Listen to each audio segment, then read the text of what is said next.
All right, everyone. Today is the third episode of our horror genre that we are leading up to Halloween here in the States. And today we're talking Until Dawn.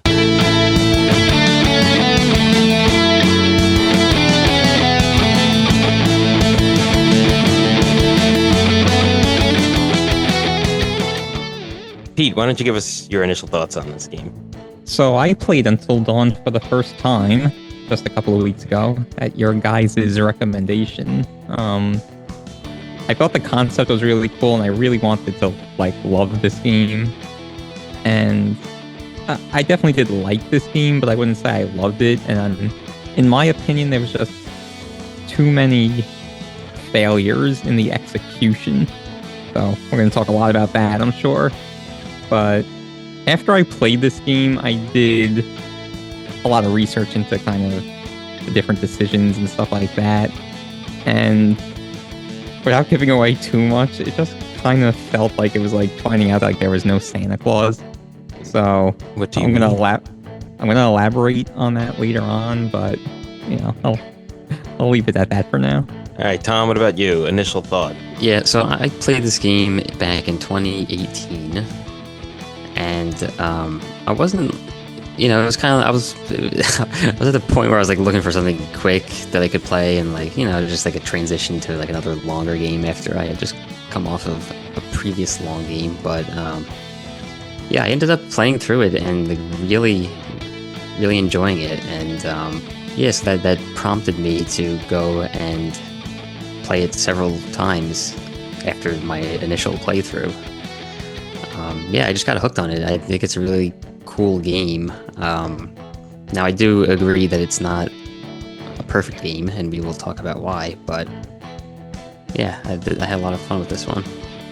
All right, and I'll just say I also initially played this back in 2018 on the PS4, and then recently replayed it. We'll go through our histories of the game in a little bit more detail, but I really like it. There are some flaws in it, but it is a fun sort of take on the horror slasher series in video game form, and provides a game where actual choices do have consequences. Maybe not as much as one would think or wish, but there are certain things that will change the outcome of the story. So that's certainly a pretty interesting aspect.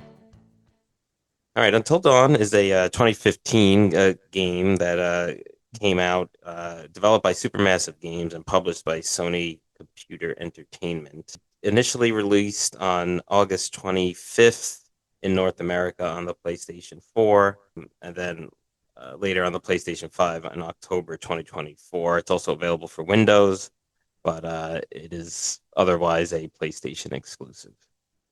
It's considered a survival horror interactive drama game, which we will get into what exactly that means in a little bit.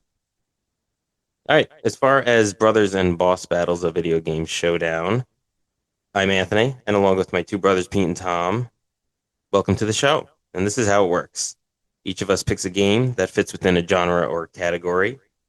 For the first three episodes of that genre or category, we will discuss the games in detail, talking about the story, gameplay, effects on the gaming world, and more. Fourth episode in that grouping is our Bro Down episode, because we're brothers, where we will have a courtroom-style debate, each of us defending the game we chose while attacking the other two and ultimately declaring a winner. But before we get there, we have our final horror game to talk about, and that is Until Dawn. So let's get into it.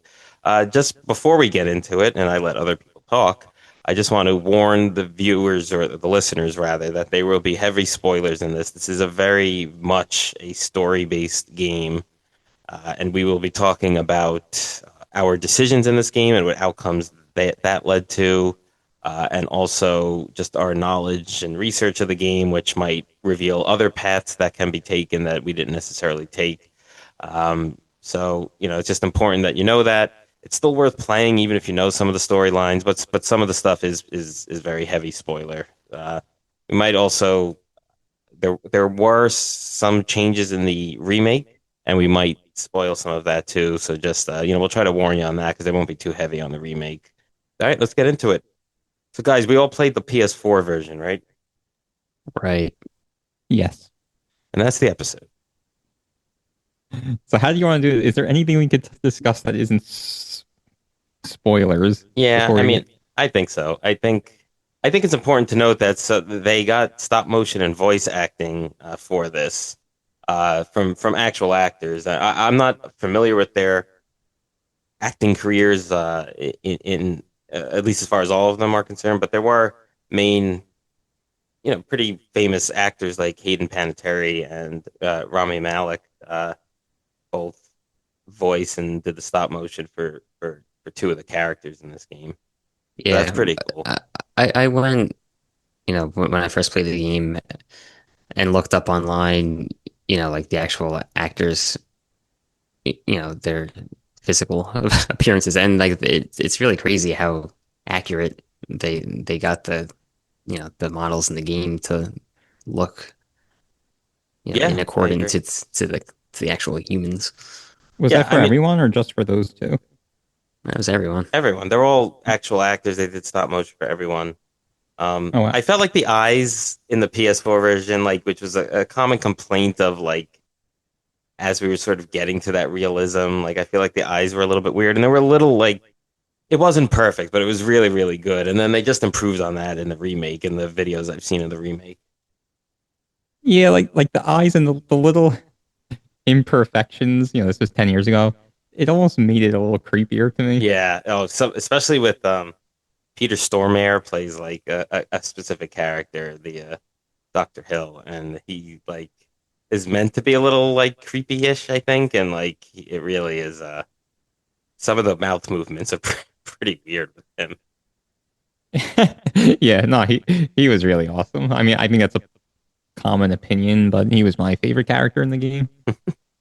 So, just a little bit like sort of basics on the gameplay. It's a third person. You players explore their environment from a third person perspective. It employs a butterfly effect system, which for those that don't know, the butterfly effect is that, one small change or one small action in one part of life, or in this case, the game, will affect something later on in the game. And that's definitely true. And they did a good job with that. I think, better than like certain games from like Telltale, let's say, that's now defunct studio that, that kind of almost gave you the illusion of choice more so than like actual choices. But here I felt it did make a much more of a difference than in those games. I agree with that. No comment for now. Yeah, I mean, it wasn't like every single thing that you do had a huge drastic consequence, but Well, there were, Yes. there was a lot. Some I minor things had a major consequence. Other things that seemed kind of big really didn't have a consequence.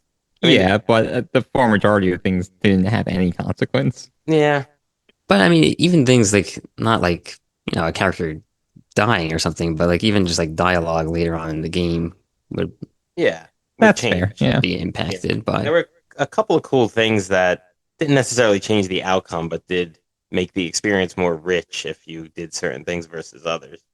We'll go into I do want to talk just with the basic premises, not really going into like story specifics, but just sort of just so it makes a little bit more sense. So you're the game the game begins with a like a prologue where it's a group of friends. I think it's 10 friends at that time, like hanging out in a in one of the kids' parents' like lodge on this snowy mountain, and they play a prank on one of them. She winds up running out of the house, and her sister chases her, and they wind up dying. So those two were the sisters of another guy that was there. So this was their the brother, and so it for the year anniversary of their death, the brother gets the other friends together to go back to the lodge just to remember them and have a good time. And then hijinks ensues in this game. I have to admit, when I was playing the prologue part, I was like, "Oh gosh, this is like another Grim Fandango or something." It was just like you have no direction at all, and it's just kind of like click around. But you were correct. It was It was an awesome game, just like Grim Fandango. So you were playing another awesome game. That's No, not to give no. away my thoughts.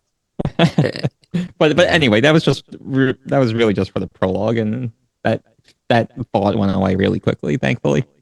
I think the Um, controls are a thing we could talk about that was criticized, at least in the PS4 version. I don't know if it's been cleaned up in the PS5 version, but the controls were a little like it.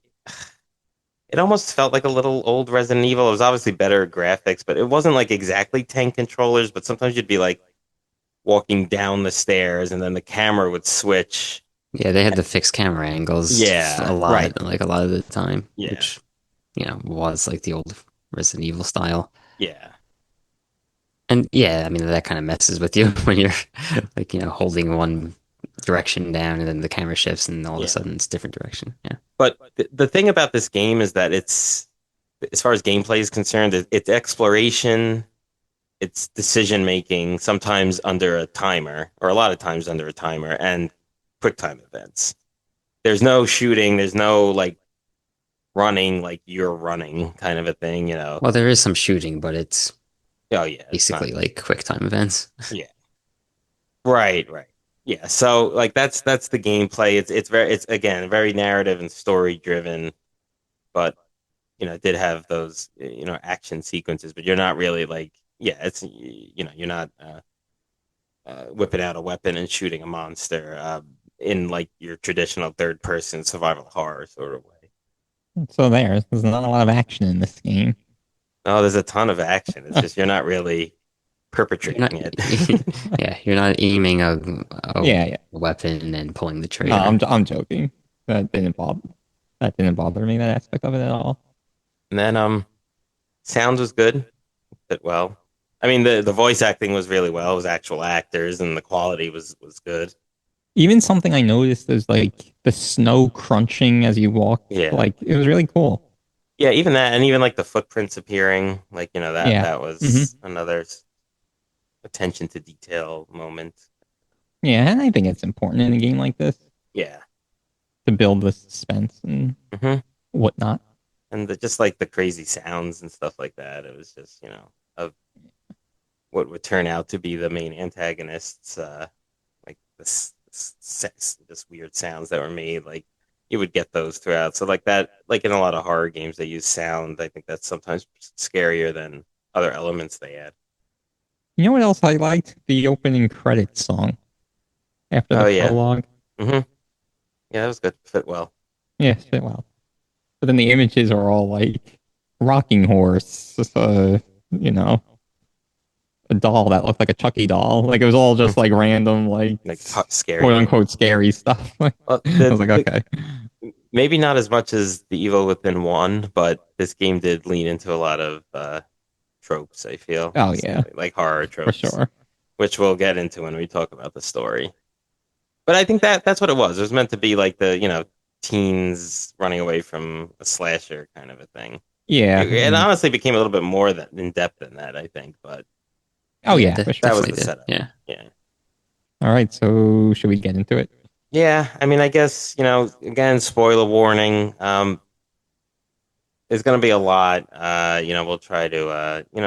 It's a Nah, 10-year-old. We're not gonna try We're not anything. gonna Yeah. try. Yeah. No, I just when I This is talk the about warning. I- the remake, I do want to like touch on the changes that I've learned about that. We might put like a go ahead 10 seconds kind of a thing or whatever, if you don't want to hear that. But we'll do that more towards the end because we want to focus on this game and especially our experiences because we really haven't. Tom and I played a while back, and I'm sure we talked about who survived in the our scenarios, but I honestly don't remember. I mean, I know like a little bit, but I don't remember for sure. And then Pete hasn't revealed, his final standing. So just so the listeners are aware, in the game you actually play, there's 8 friends, and most combinations of them dying or surviving can occur. I'm not sure if it's like literally every combination, but you could end the game with all of them having died or all of them having survived and a lot of combos in between. So that's where we'll go. All Yeah, right. I really Go think ahead.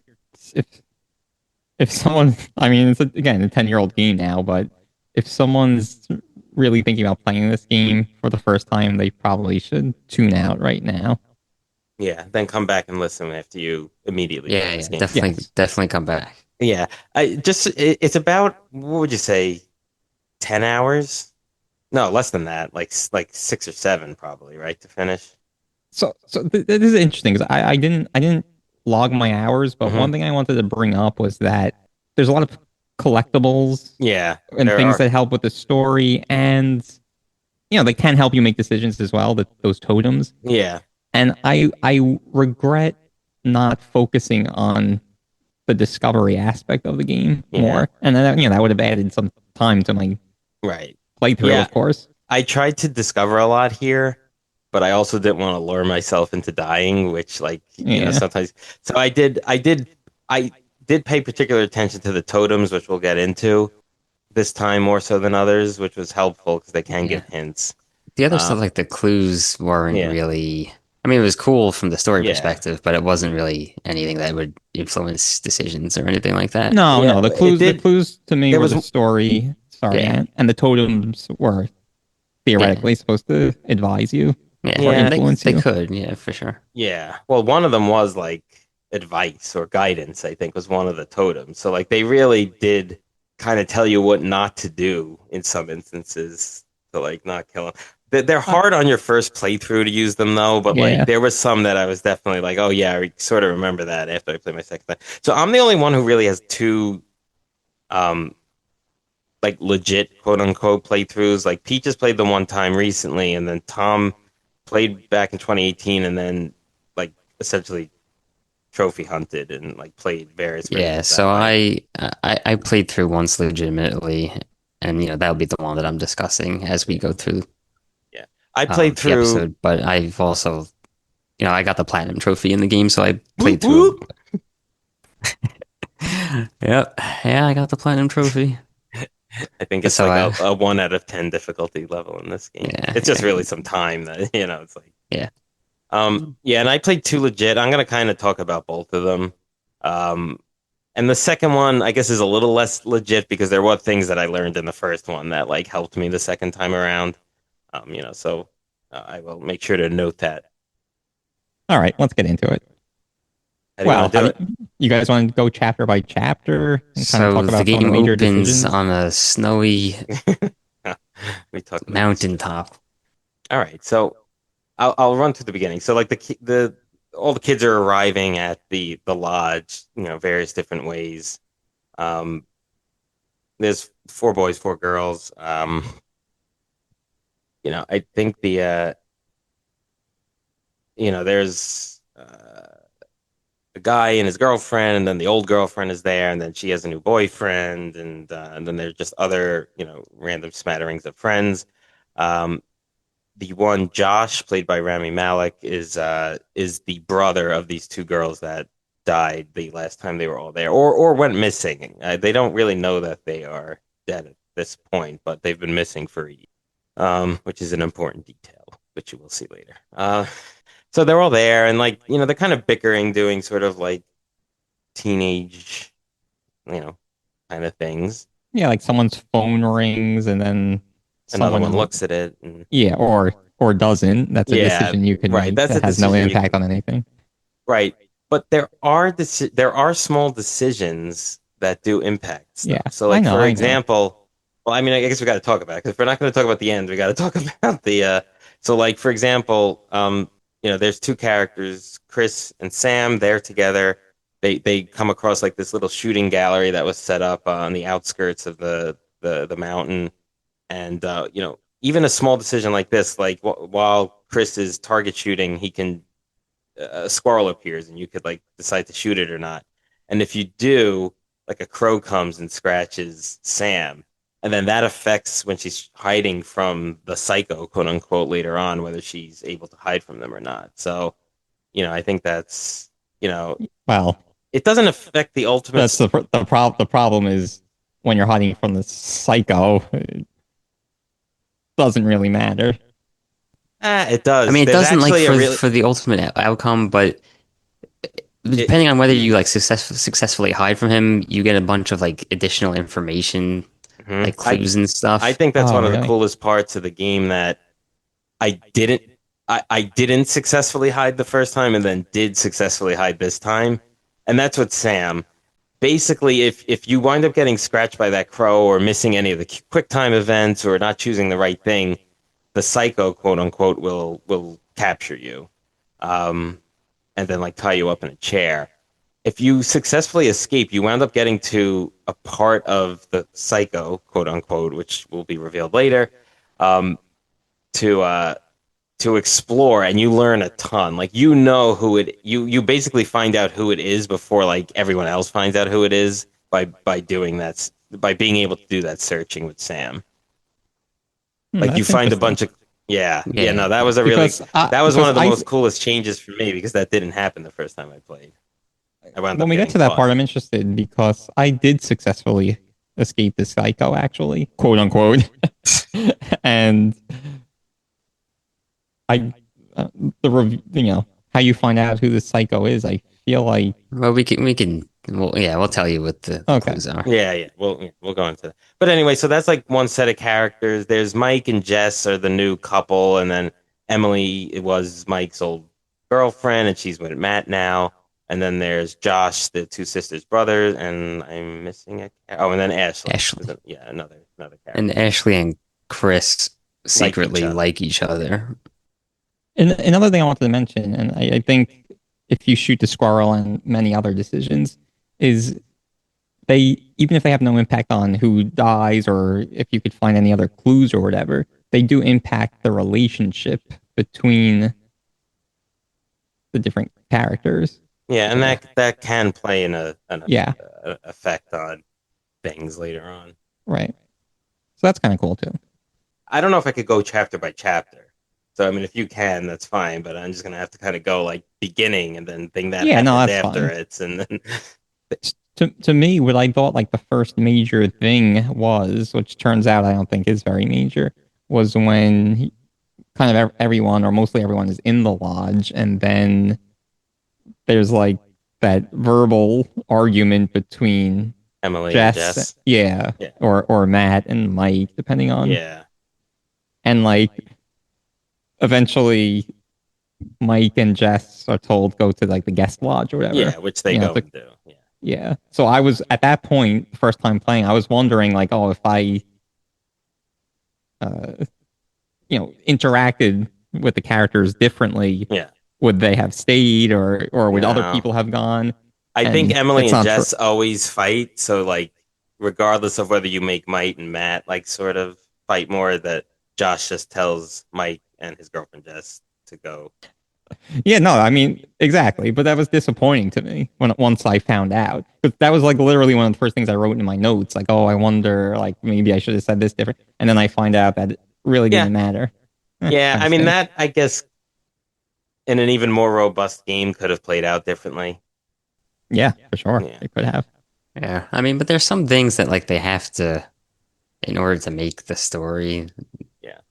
they need to happen a certain way. Like I don't know. I feel like Mike and Jess being there would have threw everything else off, you know. So like, all right. So then like after they all kind of get to the lodge, and then the other thing. So the next thing that like happens is they kind of all get separated to some extent. And the electricity isn't working, right? Right. Well, that's a pretty big. Yeah, the electricity isn't working, so then the like, hot water Hot isn't water boiler, yeah. working. Yeah. So they're all kind of doing their thing.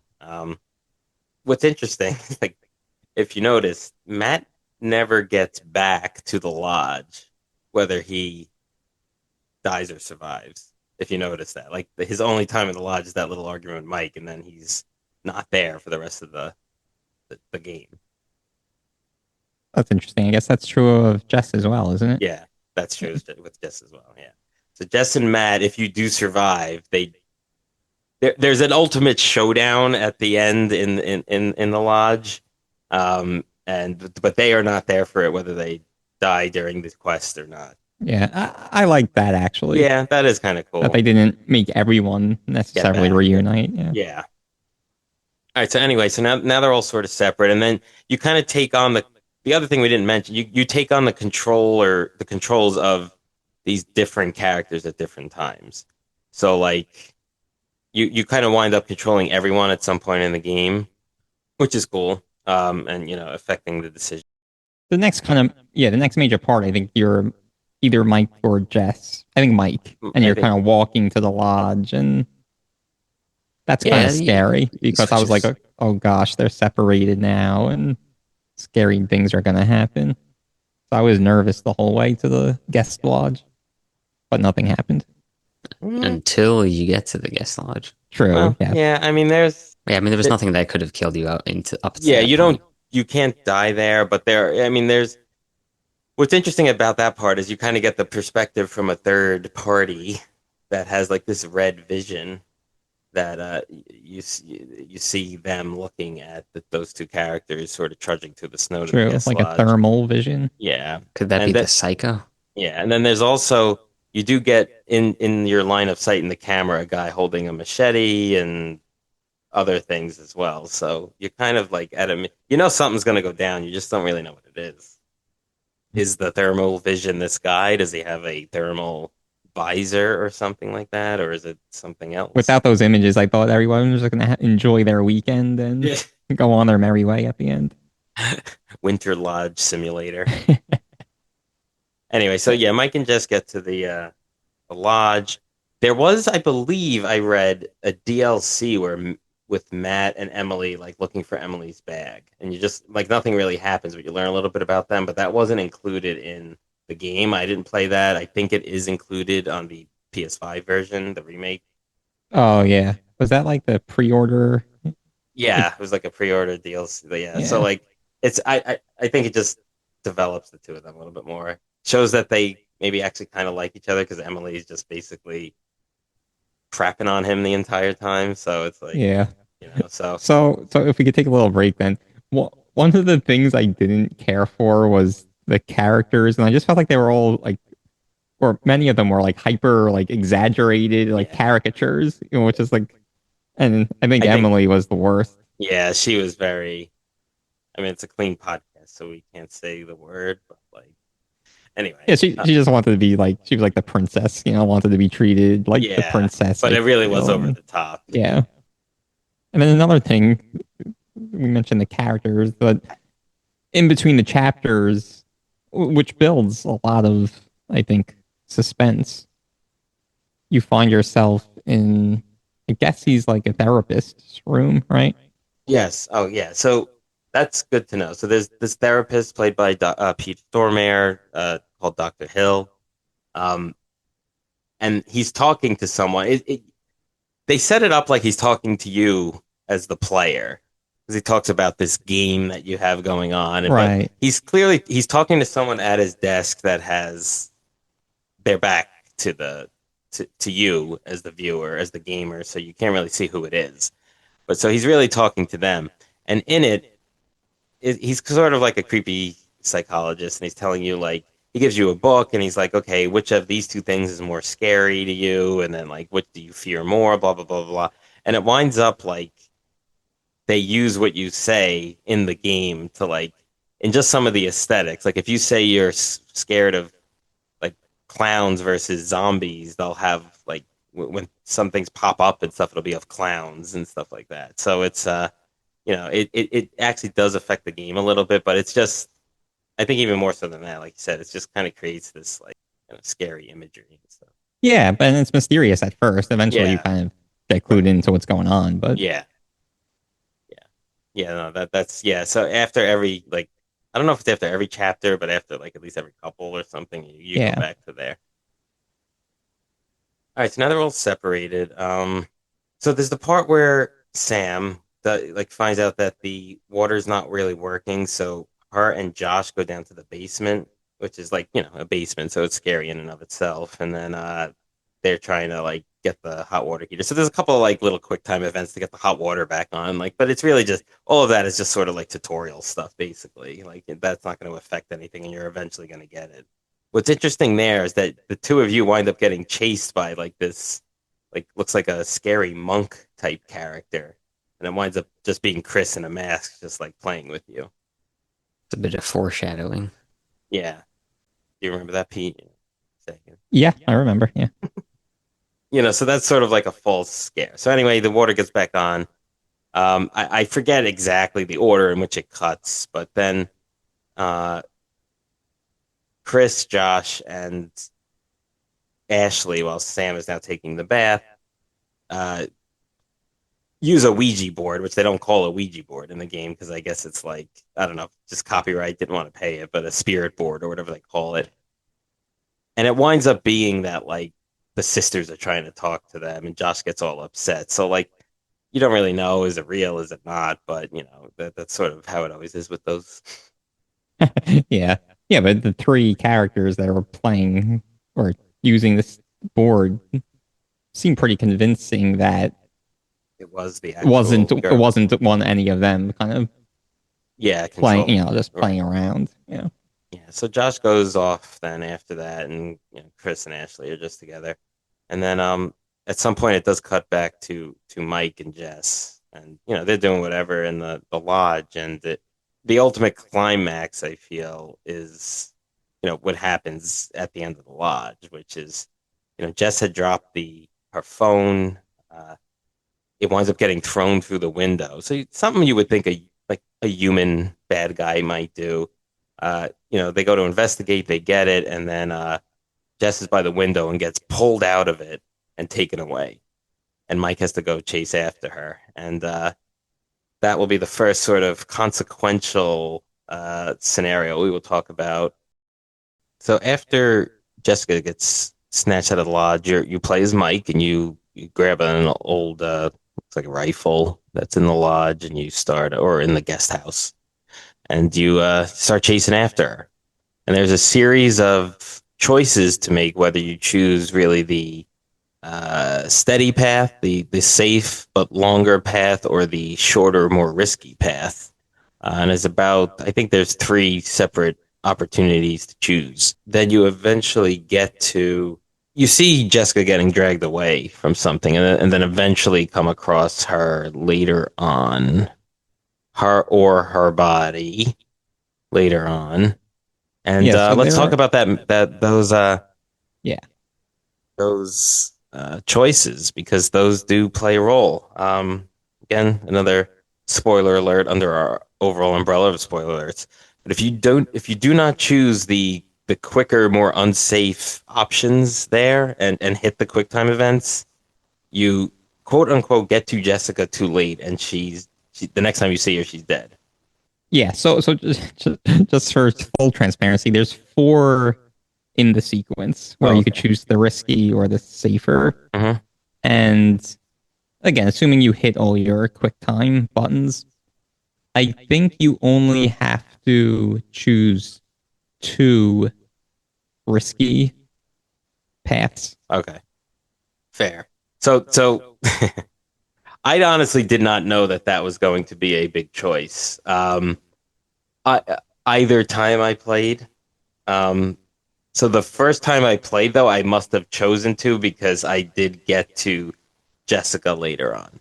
This time, I think I chose all of the safe options, and Wow. yeah, and so just right off the bat, she was dead. So not getting my platinum trophy for having them all survive this time. I honestly didn't believe it though, like, because you then go to the mines and you see her like body fall onto a part of a mine shaft, and then she goes further down. Now that happens either way, whether she's alive at that point or dead at that point. But if she's alive at that point, you eventually play her much later on. Like, you're pretty much led to believe, though, Mike believes it, that she's dead after that. Yeah. But yeah. Then it's sort of a surprise when you play her later on, or you see her later on. This time, I was like, oh, wait, maybe that is what happened last time, and she didn't die, but like she was much more mutilated like this time, and like the other stuff happens where they confirm she's dead later on. So I'm interested to see what. So oddly, I had her survive up until that point in my first playthrough, and not this time. That's interesting. Yeah. Yeah, so she survived that part for me. I tried to be logical in all my decisions, including all the different times throughout the game where you have to choose the safe or risky path, and Yeah. it just seemed like the thing that snatched her had such a big head start Yeah. that I was trying to do the shortcut paths, and it worked out for me. Mm-hmm. Yeah, for me too. She survived that sequence. Mm.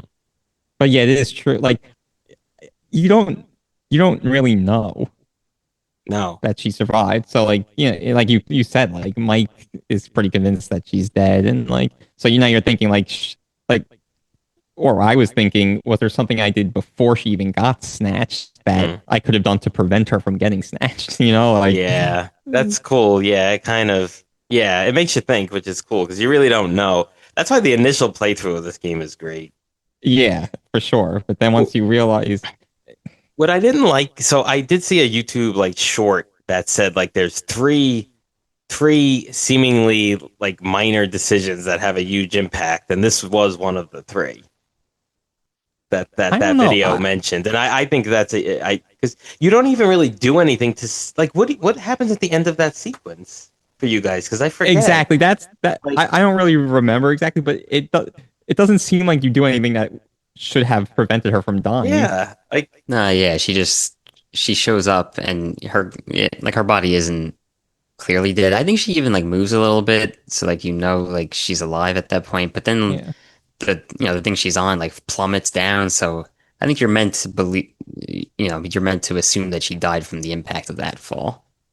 yeah, if she didn't. Yeah, and so like all of this. If she wasn't, already mutilated. because she died. Yeah, exactly. Because the way if she gets killed by the main antagonist, which we will discuss later, you see her jaw ripped off basically, and like and in this sequence where I didn't get to her on time, you see her jaw ripped off but you kind of don't know, like, and then she plummets. So, but my point is this: what did Mike do by getting there quicker that he didn't do by getting there slower?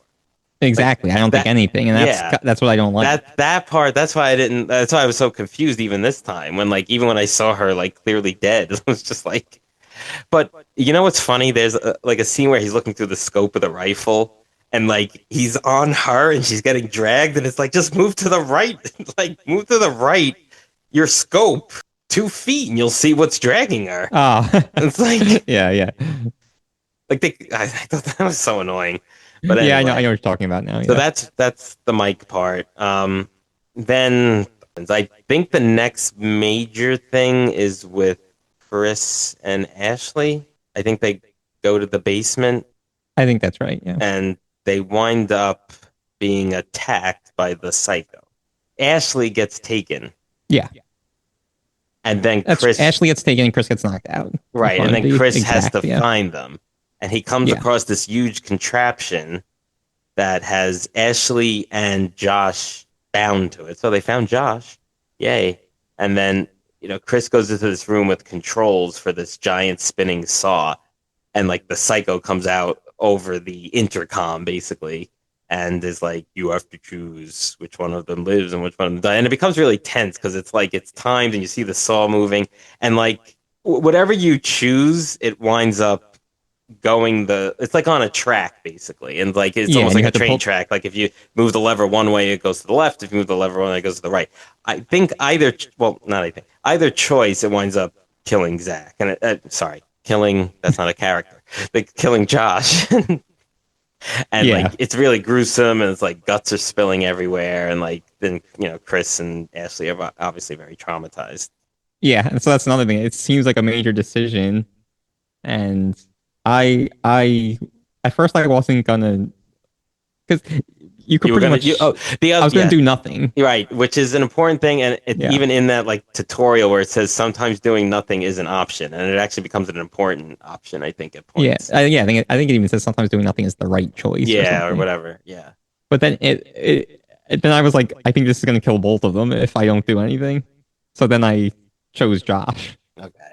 So then he dies. So you figured you made that decision. Yes.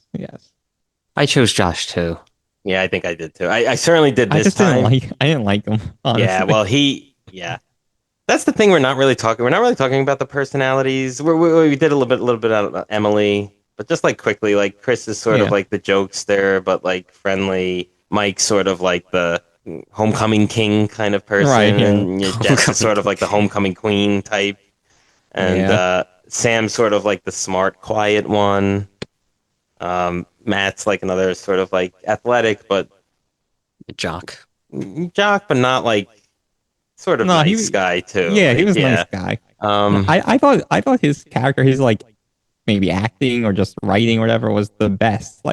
Whereas like Emily just felt like just so exaggerated Yeah. and amateurish. I actually felt bad for him. yeah. He just seemed like an actual. He Yeah, could I be liked- a real person. I liked Chris too. Chris and Ashley were. Oh, Yeah. I liked Sam. So since we're talking about it, yeah, Sam was good too. But it's like Sam is the one that everybody likes because like because it was Hayden Panettiere, it's just so like they made sure. Yeah. well, I mean, just like, I mean the character just seems like a good person. Yeah. Yeah, I liked her, but like, But that was obvious. But I ended up really liking Mike. I like even though Mike. he's- yeah, me too. And I did not like him at first. Yeah, and I ended yeah, up like, liking him a lot. Yeah, he I like seemed Mike too. And he seemed like off the bat that he was going to be like kind of like a jerk and Yeah. stuff like that. But Definitely. Yeah. I think that was, but he winds up getting put through the ringer too, and like, yeah, no, I liked him too. I mean, you feel bad because like you feel like no one deserves what their potential fates were, but it's For like, sure. Yeah. well, yeah. except for maybe one character, but so then there's that big traumatic thing, and they're like, they wind up running out and going to Matt and Emily.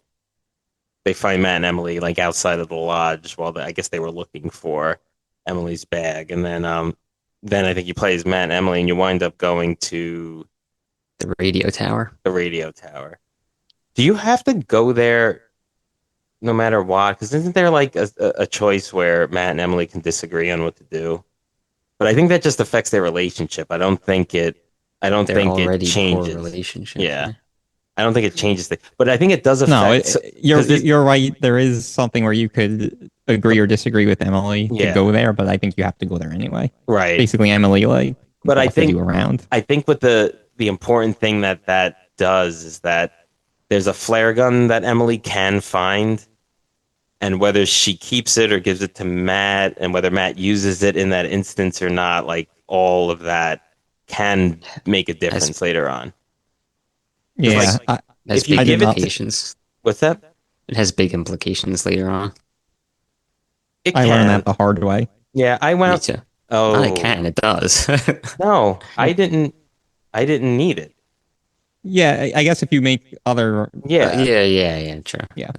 It's sort of like it's a fail safe if you wind up making not the right decision. Yeah. But it's not completely necessary. So anyway, true. but that But- comes later on. So they go to I forget exactly now if it cuts to like the Sam part or if it. Yeah, so Some- this the ahead. Mike in the sanatorium. yeah, comes up we're next. skipping those parts. Oh, It's we not. we should That part skip wasn't it. like super interesting, but I mean that's next in the actual game. Oh, Mike at the after Emily and Matt decide to go to the tower. Before After that, actually, I yeah, think. it's after the thing with Josh dying. Oh, okay. So These like single, well, we should really like single character parts are a little less interesting, I think. I thought that was an extremely interesting part of the game. I mean, I don't think it really doesn't wind up making a difference, Well, that's what I mean. but I thought that was a really fun game, and you do learn a lot. No, Yeah. That's what you kind of learn the no, most, which I think we that- should talk yeah. about. Did you Yeah, guys we get your can. hands stuck in the bear trap? yes. Yes. Did you? Yes. You can What did walk you get? past it. I never even thought Yeah. about that. Like Yeah. even the second time when I played it, I was like, I wound up getting my hand caught in there again. So anyway, So I tried to open it up with the machete. Yeah. oh, so you And lost the then he machete. No, it Oh. doesn't work, and then you kind of could do it. I think if you keep trying, then the machete breaks. Oh, But the second time, I decided to amputate my fingers. I did that on the first try both times I played. Oh, Yeah, I did what you did, where I tried once and then it didn't work. Because they really make it seem like something's chasing you, Chasing and you, yeah, so coming you gotta after do it you quick, at that yeah. point. Yeah. What's that's interesting? true. That's true. Yeah. So what's interesting about the sanatorium? So it kind of opens the world a little bit more, and it's important to note that the other horror tropes start coming in. So like you learn that there was like, okay, first of all, you're at a sanatorium, so it's like an abandoned sanatorium, so that's another horror trope, along with being on the desolate snowy mountain in a lodge, that's the And other one. the best one is being on an ancient Indian burial ground. Yeah, exactly. You're on a Native American burial ground, and it's I don't know if it's burial ground, but it's something Native That was just American, and like, it's like, and so you find information about that throughout the game, and with some of the collectibles, and there's clues, if, so you start learning that there was this cave-in in the 1950s at this site of because there's also mines there, and that played with the characters and the ancient burial ground and the ancient Native American lore and what you kind of start to feel that there's probably something more than just like a psycho killer on the hunt. psycho killers. Psycho, yeah. Check out the song. Um, the reason why you go there is because you see the guy that you think is the killer going there. So you're Yeah, sort so of trying to track him down. Mike after he tracks down Jess ends up going there because he sees this this mysterious figure Mhm. of a man, and he thinks that he's responsible for it, so he goes after him basically. Yeah. So he's in the sanatorium. He does kind of find him. You got to kind of like you have to find like a key card type thing to almost to open in the door, and you wind up. This guy has like some weapons and wolves that are sort of like his hunting pack. Then that's sort of like another interesting decision. You could either decide to like befriend the wolf or not, and then that can sort of help Well, you you. don't decide that. So it's funny. I think this was the part where like the wolf is kind of barking at you or Yeah, whatever, growling, and I think a button comes up to like You could punch it kick or it. kick you Yeah. it, could kick it. but it was like the button was a fist, and I didn't know what button to press to activate that. So it ends up timing out, and so I did nothing. You have to And move the control stick over to the Yeah. How did you oh there's not learn that until this point? Did you not make any other decisions? no, well the decisions, but that wasn't a no, decision. It no, was no. just one button there. That's like when Oh, you're aiming the gun. Right. Okay. Okay. Oh, I Okay. see. Yeah, I see. Okay. Eventually, if you find like a stack of bones, and if you give the bones to the wolf, he Yeah. becomes your friend. Like Even if that's you punched them yeah, even or if you kicked them, I mean. kicked him, Yeah. yeah, because that's what happened to me. I kicked him and then wound up finding the that and giving it to him. And Well, after that, then I don't think anything major happens with Mike. Then it's the Sam yeah, being so chased by the psycho. with Mike, you're still in the sanatorium when that part ends, but like he like opened the door and like there was oil and it wound up exploding and he kind of gets pushed back and then that part ends and then you're Sam, which is to me I was like dreading coming up to this point because it's like she's in the bath like listening to headphones, which is something my anxiety doesn't allow me to do, and because of things in this game, for example, because like you see the the video like the shot go in front of her and Camera. behind her is the psycho. Yeah, so she kind of like maybe hears something, or the door closes, she hears Yeah. something, and so then she gets out of the bath to investigate. Right. And then she discovers that her clothes are missing. Yeah. That she took off to go So in she- the bath. right, so puts she on thinks a it's a towel, but then prank. she thinks, yeah, Yeah. exactly. So, but then like, Matt and Jessica and sorry, Mike and Jessica and Matt and Emily aren't there. So she's really looking for like Josh, Chris, and Ashley. And Josh is dead, and Chris and Ashley are, traumatized from that and not around. So she's, she's looking throughout the whole lodge. She winds up going down to the basement. And it's funny. So this was another sort of like, Pete, you didn't think it was a big decision, but this winds up being a big thing where you can, you're being chased now by the psycho and you can escape. So just to talk about the choices and stuff that we had, there's one part earlier in the game where when you with Josh trying to put on the hot water, and there's like a baseball bat in there, and she like one of the options is you could like pick it up with her and like do something with it, and one of the options puts it like resting on like outside of the area where it is. So when you're first being chased by the psycho, you can go to that spot and like hide, and I think if it's out, you could pick up the bat, or you could keep running. So the first time I played, I did that hide thing where I got the bat and I like think I hit him, but then wound up eventually being caught by him. This time I decided to run, and then did you go into like almost like this wine celery type celery wine, the wine cellar type room, and you Yeah. could like pull a thing down, and then you get like a little key, and you could go through a door, blah blah blah blah blah, and eventually you get to a shaft, and you could hide there, and you know one of the quick time events is like called "Don't Move," and you basically have to be really still holding the controller. If you move it at all, you will you if you move it at all, the game wants to think you have moved it, then you will not come out on top. Basically, Salt. you'll fail that quick time event, and a bad thing will happen. So anyway, I did that this time and successfully hid from him. I was I happy also about that. successfully hid from him on my playthrough, and I think the bat only comes into play if you make some bad decisions or miss the Mm. quick time. I think that's one extra lifeline Oh, okay. in certain scenarios, but Oh, so you just kept running and wound up like going through that room and hiding. and then hiding. Yeah, Yeah. So that's where like if you decide to shoot the squirrel with Chris when they're together, it will screw you up because like yeah, she'll be bleeding at that point and not cover the light of her flashlight, and then that will make the killer catch or make the psycho catch you. yeah. I was really proud about escaping that, and then I found out it didn't really matter.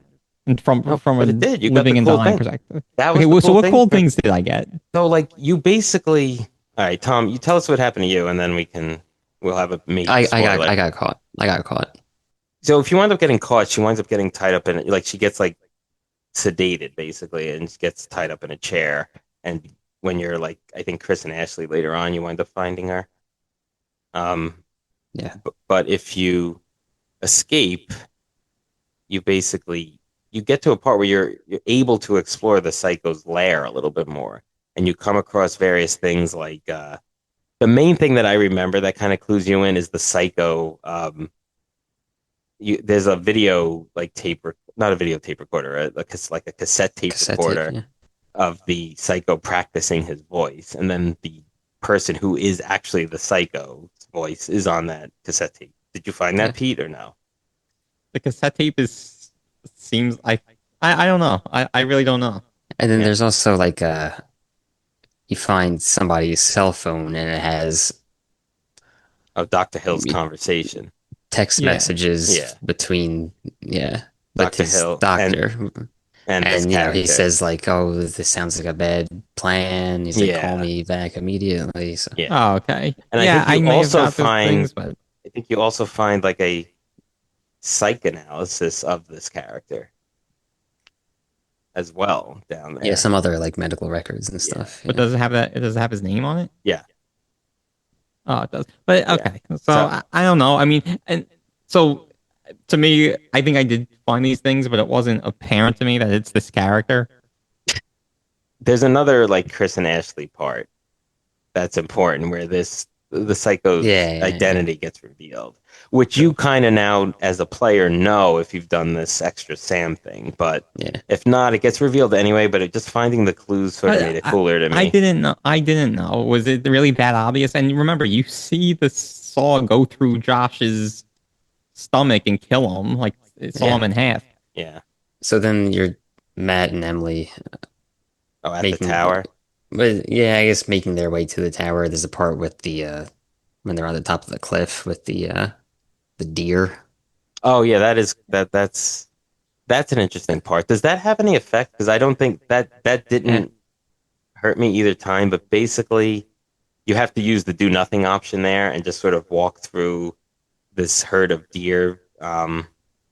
You're at the edge of a cliff, and then the herd of deer come, and they're kind of like pushing you, not pushing you, but like walking slowly towards you. Yeah, and they're bucks, like they have their antlers and stuff like that too. Yeah, They're so- not like Bambi kind of deers. It's like Yeah. So yeah, I mean, I feel like I feel like most people won't die here unless they Yeah. like really just press all the buttons yeah, without thinking. right. Because 'Cause, like, like if you there's so Matt can be carrying an axe at this point. I don't know if he always has it, but I'm not sure. I about had that. it. Yeah, I had it. me too. And But yeah, so like at one point when you're walking through this herd, you can start attacking the bucks or deer or whatever they are. Um, and if you do that, then you have to pass a sequence of quick time events. And if you fail the quick Then time events, then you can end up dying Oh yeah, yeah, then Matt yeah. dies. So you do get as the Matt. Yeah, yeah, you do get the quick time event. So Emily escapes that. Yeah. So yeah. yeah, She cannot die there. yeah. Just walk through them and Yeah, that's what I able did. to I feel run. like that was obvious. Like, what are you going to Yeah, attack? Like a pack of, or yeah. what do you call a group of deer? But 20, like Yeah, 25 of them or whatever. So yeah, I want to ask you, this maybe is a good time to ask you guys. Did you fail any quick time event? yeah. Oh, I don't I think didn't fail none a of single one. none of the consequential ones, but a But like couple. one button or like the whole sequence you ended up No, failing? like one button in a Oh, sequence. okay. Yeah, Okay. and then not really, but one of the don't moves. But A not couple of the a really. couple of the don't moves I failed. Yeah. Did you But the fail quick or time quote unquote failed? Because I quote obviously unquote failed it. Oh, okay. obviously quote unquote fail. Because that is technically a quick time event, but Yeah. Uh, I'm sure I did. I don't recall specifically since it was so long ago. But yeah, I don't think I did everything perfect.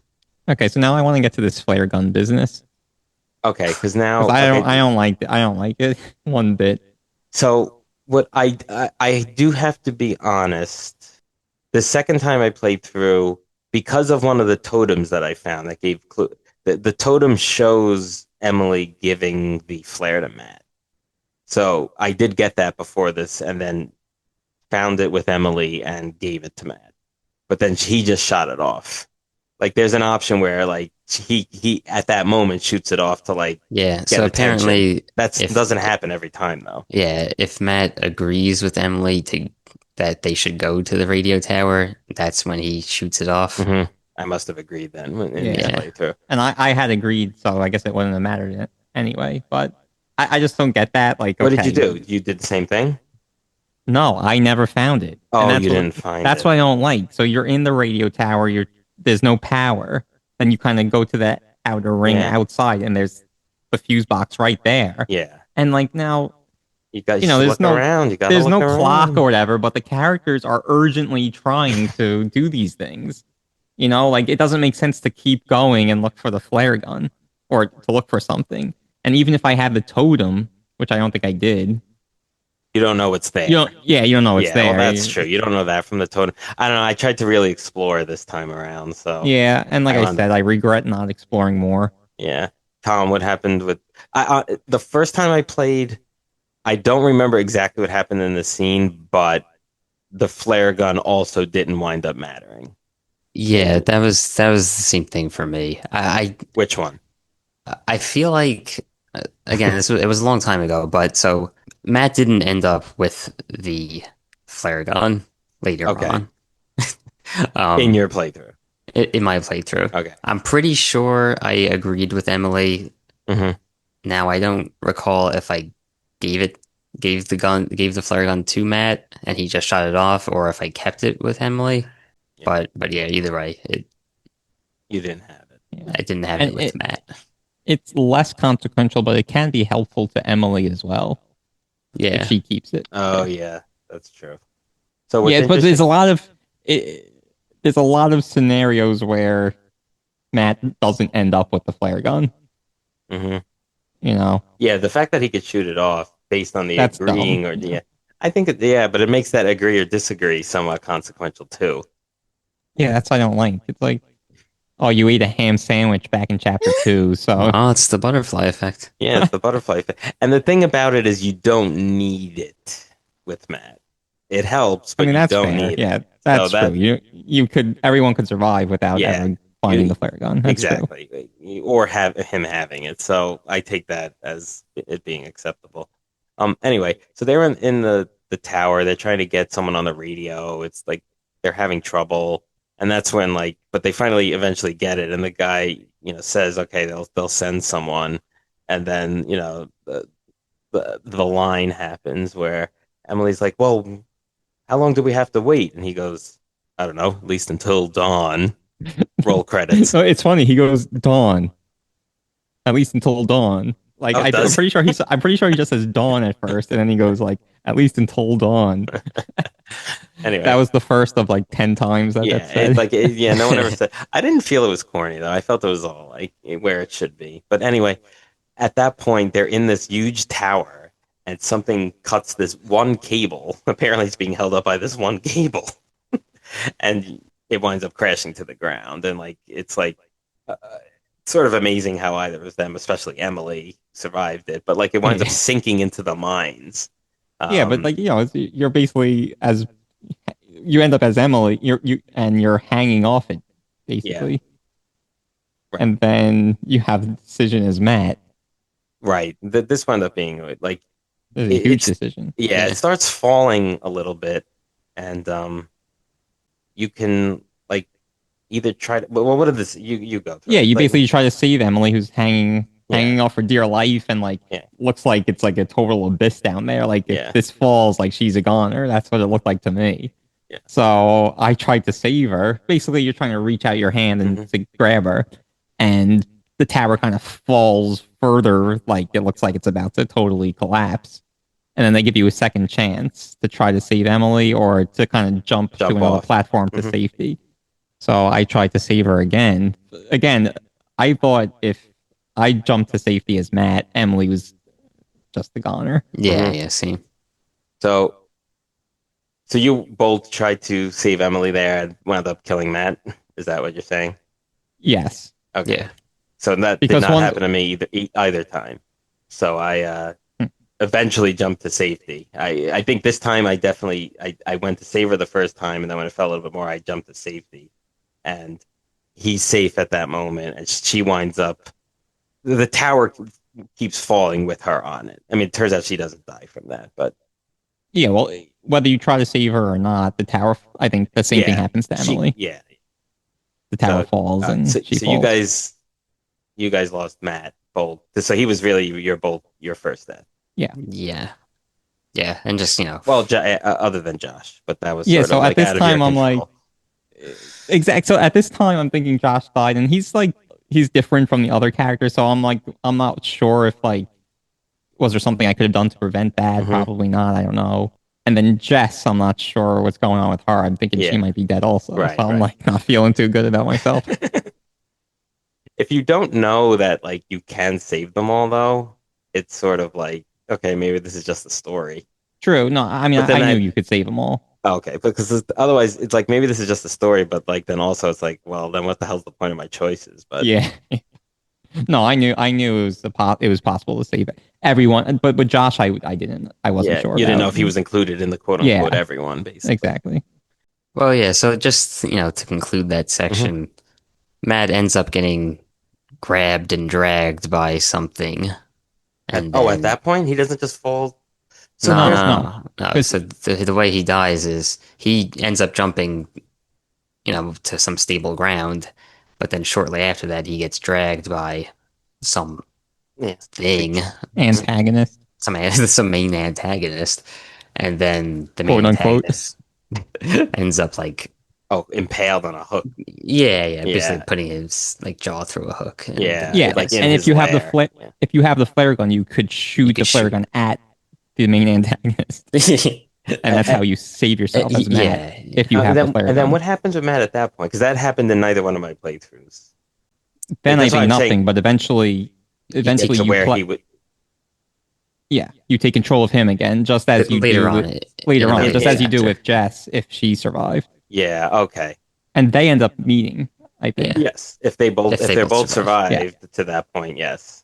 So anyway, after that is you It's take just- over as Chris and Ashley. You go back to the lodge looking for Sam because no one knows where she is, and they still believe that there's this psycho on the loose, Right. so they want to see if she's okay. They really tried to like play up the like paranormal activity part in this section. Yeah, I think we're gonna get to a reveal that it wasn't just a psycho killer, and so like they were playing with things a little bit more. Yeah, and remember the Ouija board. Yeah. Part. So Mhm. I think something's going on with the ghost or something. Right. So like Ashley keeps seeing this like ghost-like figure that Chris conveniently keeps not seeing. So that leads to some suspense.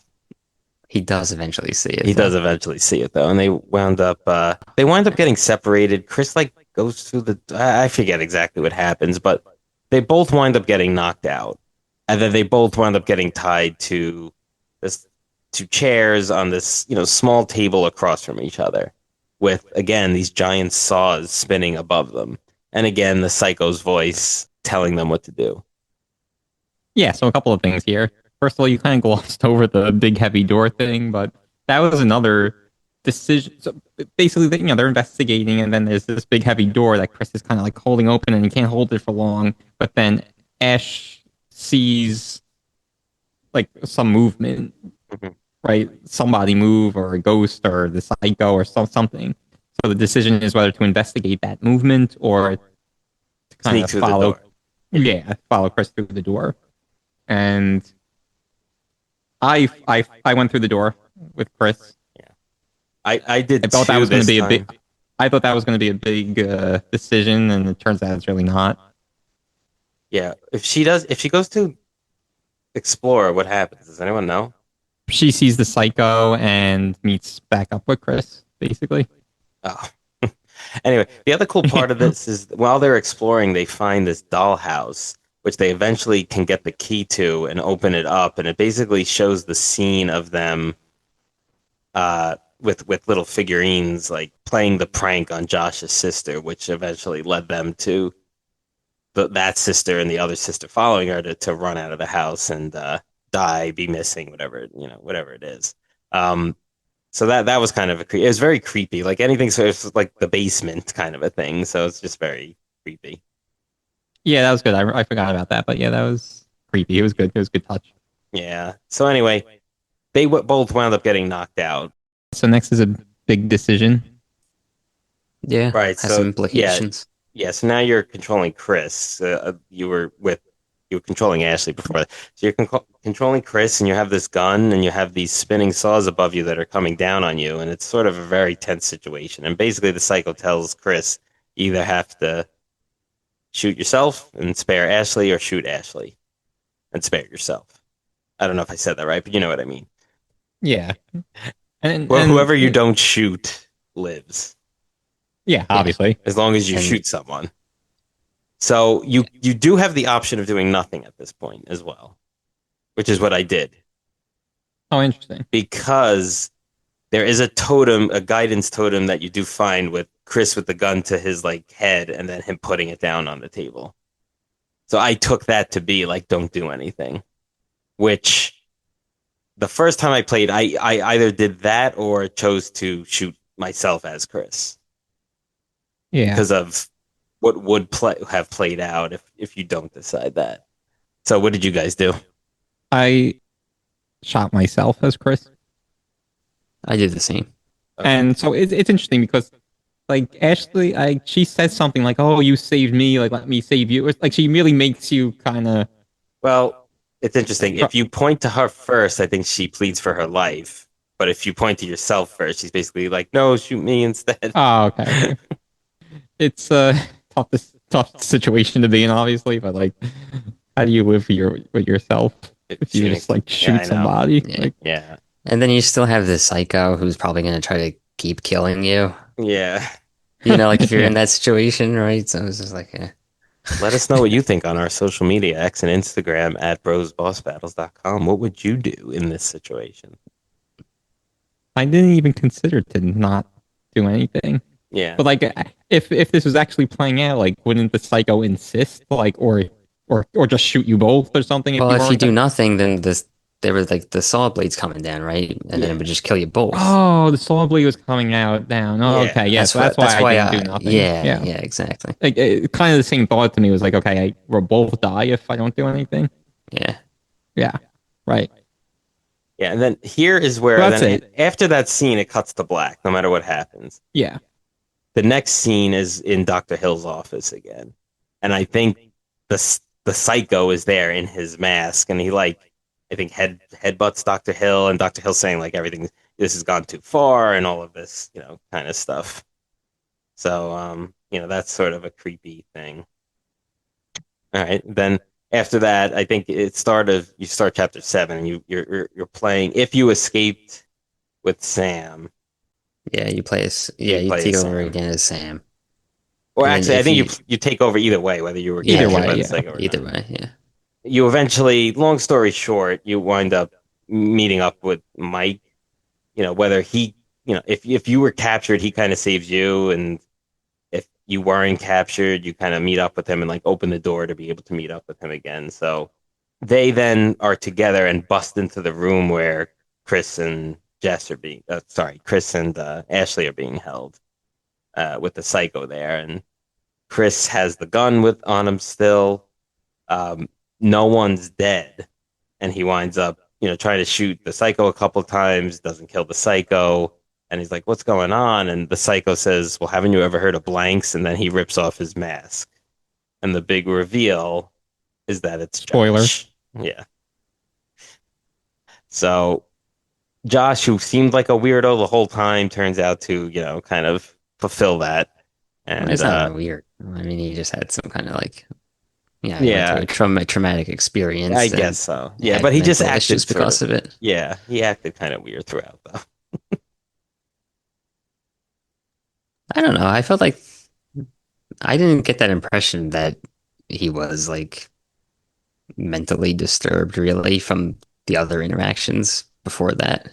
Yeah, but Yeah, me neither. that's why the stuff with I almost wish I would have the first time I played had escaped with Sam to see if I would have picked up on it being Josh before the reveal, because I do feel like they kind of make it obvious, and then like, but I also had hindsight with me, so I don't know if it like would have been as obvious if it was It's truly not the first time. obvious. When you see like I said before, when you see him die like that, Yeah, I mean, you do you, kind of the cassette recording. I mean, Yeah, it's not an actual Psycho, and it's someone just playing up the part. And then it turns out that Josh had bought fake newspapers to put around the lodge to like imply that there was like a, like a crazy like a psychopath on the mountain and all of that. Like he really went through great lengths to what he's obviously not well mentally, but also like to get back at them for pranking the sisters that wound up, leading to their disappearance slash death or whatever. And it and turns on out the then that the person who Dr. Hill is talking to each time is Josh. yeah, and on the tape recording, he says something like pilgrims and like Yeah. Hello, he pilgrims. Yeah. yeah yeah, and he says that to Chris earlier in the game. Oh, Like he says something pilgrim. yeah. So like, and then They're really trying to tell you that it was him. I think it was like a little, which I like. It was a reward for escaping with Sam rather than just being caught. Like that wouldn't necessarily change the whole game, but it is, well, what's the reward? You found out 10 minutes before everyone else did? well, it's more than 10 minutes, but it's also just like you found out rather than being told, which I think is a good feeling. Yeah, like you were able to solve the case. Yeah. So That's then a good after, point. yeah, no, so that was the big reveal, and then like that'll have consequences later on, obviously. And then I think it cuts to Emily. Yeah, Yeah, that is right. this was probably one of my least favorite parts of the game. As Just far as like, I, FYI. I felt there was a ton of action in it though. Action, and you learn who. I think this is where you learn who the main antagonist is, right? I think that's a little later on. Yeah, this Oh is the yeah, this is where she runs into who they think the antagonist is, but it actually isn't, right? Yeah, yeah. yeah. Yeah. Then it cuts back to Josh with the others, and he's sort of explaining, why he did it, and it kind of gives like flashbacks as to each thing, and like he had bought like all the supernatural stuff, like the ghosts and stuff, were just like those like Halloween decorations that project images, and the whole him getting killed by the saw was basically he had like gutted a pig to put pig intestines in this giant dummy, and he just had like put his head on top. So the thing it was cutting into was this dummy and not his actual body. Um, Yeah, you and know, you had like like timers and switches yeah, set up to make, you know, supernatural like things happen. right. Then at that point, whether Jessica is actually dead or not, everyone believes it and Mike believes it, and so they blame him for the death, and Josh is like all apologetic and like saying like, "I didn't mean for that to happen," Right. and He's insisting that he wasn't responsible for that. right, because So now it's you kind of like cluing you into that there might be another antagonist. yeah. Because yeah, at this point you kind of think that the psycho, aka Josh, is like the main culprit Yeah. of all Yeah, but this. now that stranger with the machete and you encounter Yeah, him as M. So now you're thinking like once Josh was revealed to be the psycho, now you're thinking this person maybe is responsible for like Jess's potential death and other things that are happening, like cutting down the tower that killed or maybe didn't kill Matt. yeah. So then they wind up tying Josh up, and Chris and Mike take him to like the shed or like not a garage, but like I don't know, look almost like a Yeah, barn. I think it was the shed where they like killed Josh before, Oh, okay, yeah. So either way, quote unquote, by the way. Chris heads back to the lodge, and Mike stays to guard the captured Josh. Yeah, so then you go back. That's like the end of the chapter, and then you Yeah, start up as Emily again. M again. Yeah. So then Yeah. yeah, whether you're caught by that other stranger or you hide from him, either way, you end up falling down, getting like escaping from him, and like you get this bag of flares, and you kind of continue on your journey. And this is where the actual antagonist gets revealed during this whole sequence. Yeah, so I think you can die as Emily if you like miss a bunch of Yeah. quick time Yeah, events. right. So there's a ton of quick time events here. She's basically being chased by this other antagonist, and We just say who it is. yeah. Now, so it's revealed to be this like creature called the Wendigo, which I didn't know like was I always thought Wendigo was like that bad guy from the X-Men arcade game, but it actually I guess is part of Native American lore, and we'll explain it. I think now's a good time to really explain that. So like according to the lore, which you find out, these there's this Wendigo spirit that will inhabit a human body if that human resorts to cannibalism, like on this Native American land. So it was a very specific thing to have happened. But the that 19 the clues about the 1952 minor cave-in thing, not minor or minor er, uh, is is important because basically all of the clues are that like 30 miners got caught in the cave-in, but like 22 of them were rescued, and you find like old punch cards and all of this stuff that leads you to believe that eventually tells you, not leads you to believe that not everyone got out of the mines, despite like maybe them saying like to the press and everything that they got out of the mines. Yeah. So you come across like other newspapers and like there was an investigative reporter and the time cards and everything else. It turns out that these miners, or at least some of them, had a result of cannibalism, and they were then possessed by this Wendigo spirit and became Wendigos. Um, Yeah. And when you're playing as Emily and you're in the mines, you see like skeletons and yeah, like like skeletal remains of people. Um, yeah. which shows that some of them died down there. The other thing about the Wendigo, and I mean, I guess we can. Well, yeah, you find this out later on. So Yeah. At this point, is this also where Emily finds like some information about Josh's sisters? yeah. So she Yeah. finds a like makeshift cross where Beth was buried.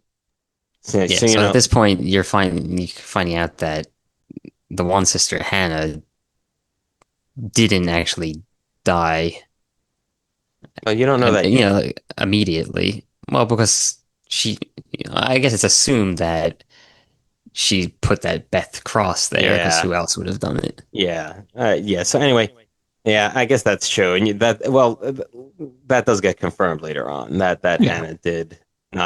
Hannah did survive the fall off the cliff that killed him in the prologue, and or that you thought killed him in the prologue, but that Beth, is likely dead. I think you kind of see her skull as well, or her head or Her something. head, yeah. Yeah, like her decaying head. And So I think everyone at this point sees where this story is going. yeah, so we know Hannah survived. Beth's dead. Wendigos possess cannibals. We don't know where Hannah is. Okay. So, um, all right. So there's a bunch of stuff with Emily here where she really can die a few times. She can get caught by the Wendigo. There's an elevator where she has to, she has to go up. I think if you wait too long, it could get you there. Um, There's another thing where you're on like conveyor belt. yeah, the conveyor belt. So you either, If you, and to survive the conveyor belt, you either have to complete all the quick time events or jump off of it. I made the choice to jump off at this playthrough. yeah, me too. I jumped off it on my playthrough, and I just want to clarify: you don't have to hit all the quick time events. Okay. I really want to emphasize that because any instance where someone would die if you failed the quick time events, not counting the don't move ones, Yeah. I just don't see how anybody would ever fail that many. That would result in death. But anyway, so it wasn't all. Sometimes you get nervous and you're just like, Yeah, oh, I and you press the definitely- wrong button or something. Yeah. Yeah, but you have to do that like Well, maybe you're really Multiple nervous.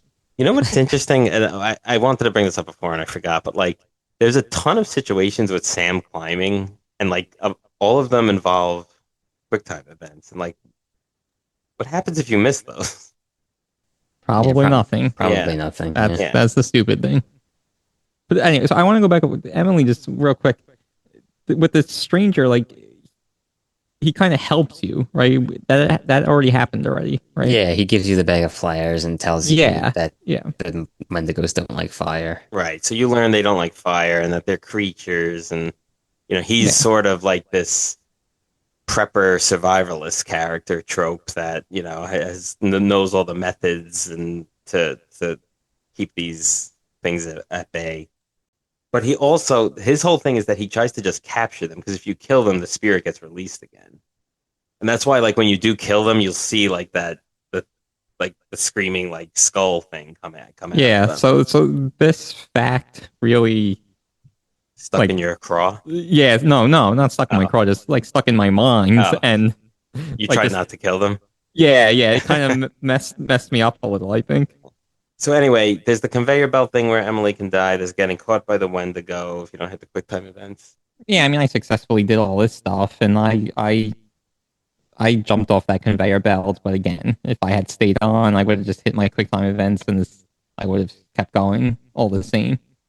And then And so apparently so at the end of the sequence, you don't have the flare gun, you get bitten by the Wendigo. Yeah, which happened to yeah, me. exactly. Yeah. Which also happened to me. Yeah. And again, that's irrespective of whether you made all the right decisions, hit all your quick time events or not. If you don't have that flare gun, you're getting bitten by the Wendigo. Yeah, Yeah. which happened to me. Did that happen to both of you? Yes. Okay, so that was kind of the end of M's part for the moment. Yeah. Yeah, and then it's like, it's weird. This kind of got panned a few times. Emily screams at that point, and Mike hears it, whether she survives or not. Then you take control of Chris, and then you're kind of like all together at that point. Yeah, so Emily kind of reunites. She finds her way back to the Yeah, lodge, right? Yeah, she finds her way back to the lodge, And so does Mike.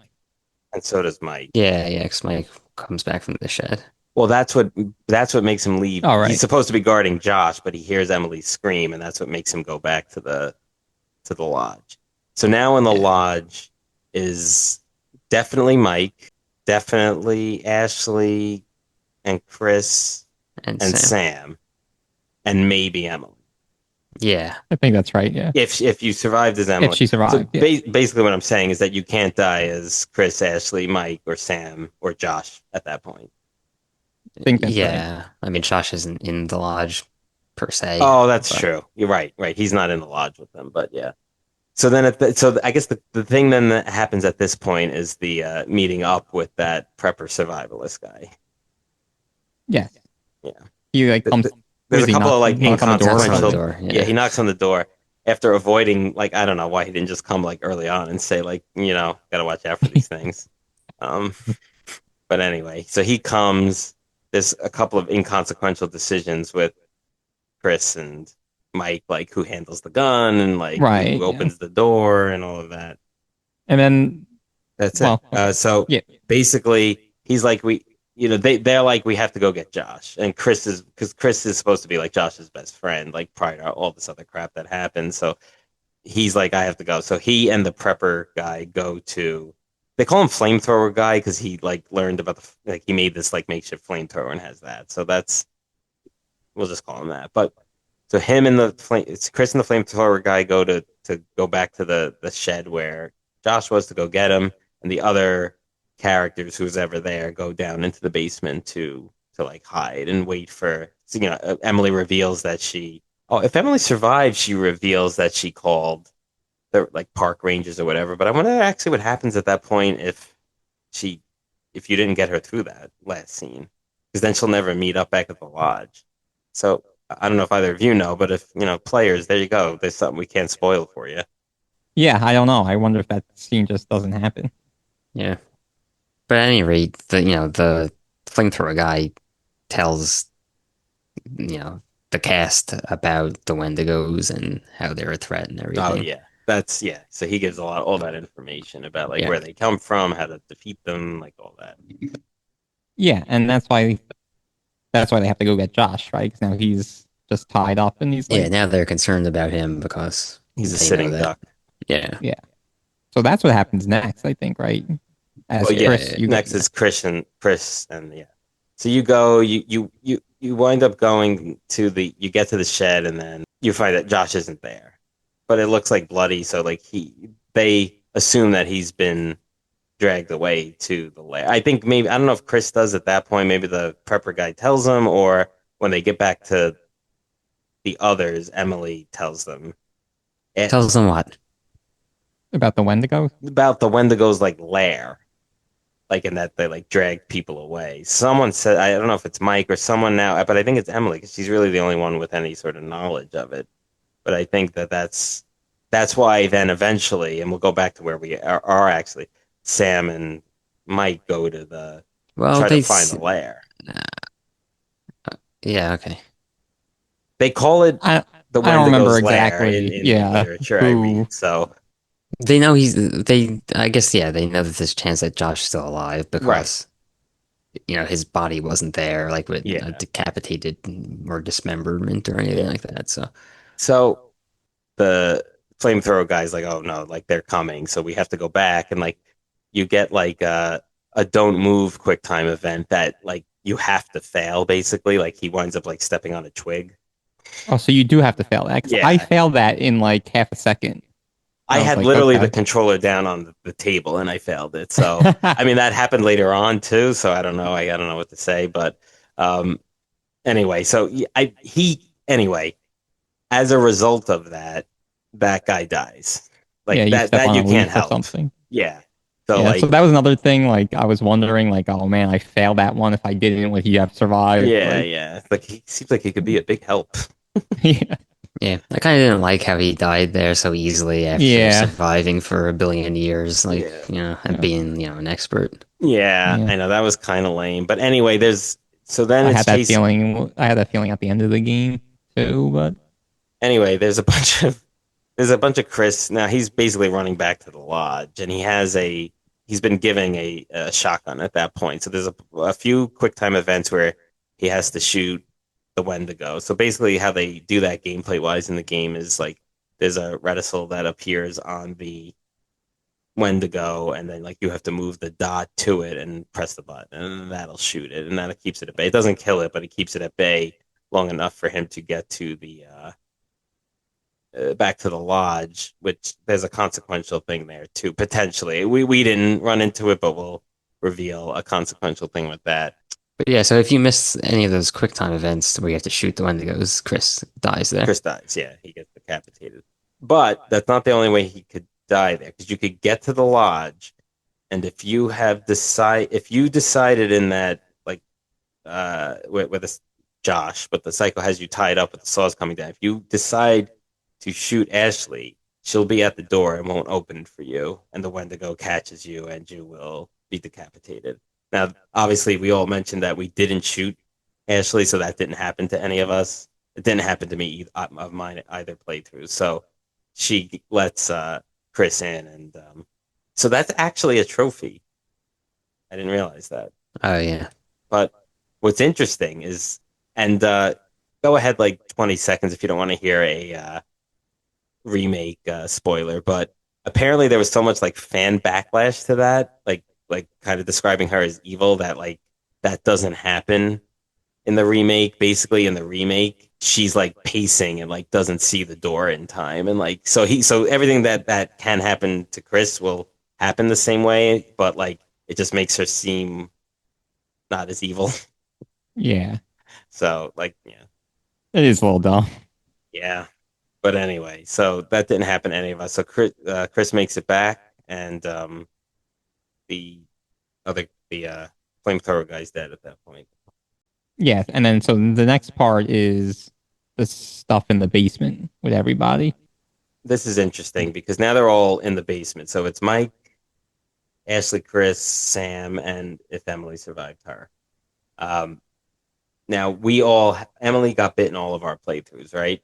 Yeah, So so that opens up a whole nother scenario where Ashley, for some reason, accuses or thinks that if you get bit by a Wendigo, it like follows zombie rules and you will turn into a Wendigo. And then Mike believes and like has the gun at that point. So like there's another option now at that point whether to like it's getting tense. Like the way they build it up is pretty like cool and interesting and yeah, stuff. But basically, you have the option there to either shoot Emily or let her stay there without harming her. And like I don't know. To me, that was such an obvious decision not to shoot her. yeah. Yeah, that's Me like too. yeah. Like, so we all did that clearly. So Emily survived that too. And then, 5 seconds later. yeah. So shooting Emily, I think, is a trophy as well at that point. 5 seconds later, Ashley's reading a book about the Wendigos from like the preppers like stash or whatever, and it turns out that like he wrote specifically that getting bit does not turn you into one. And like at that Yeah, point, you could reveal it. And like that must be really awkward if Mike shoots her and then you reveal it. I don't know what happens in that instance, but I actually did chose to reveal that.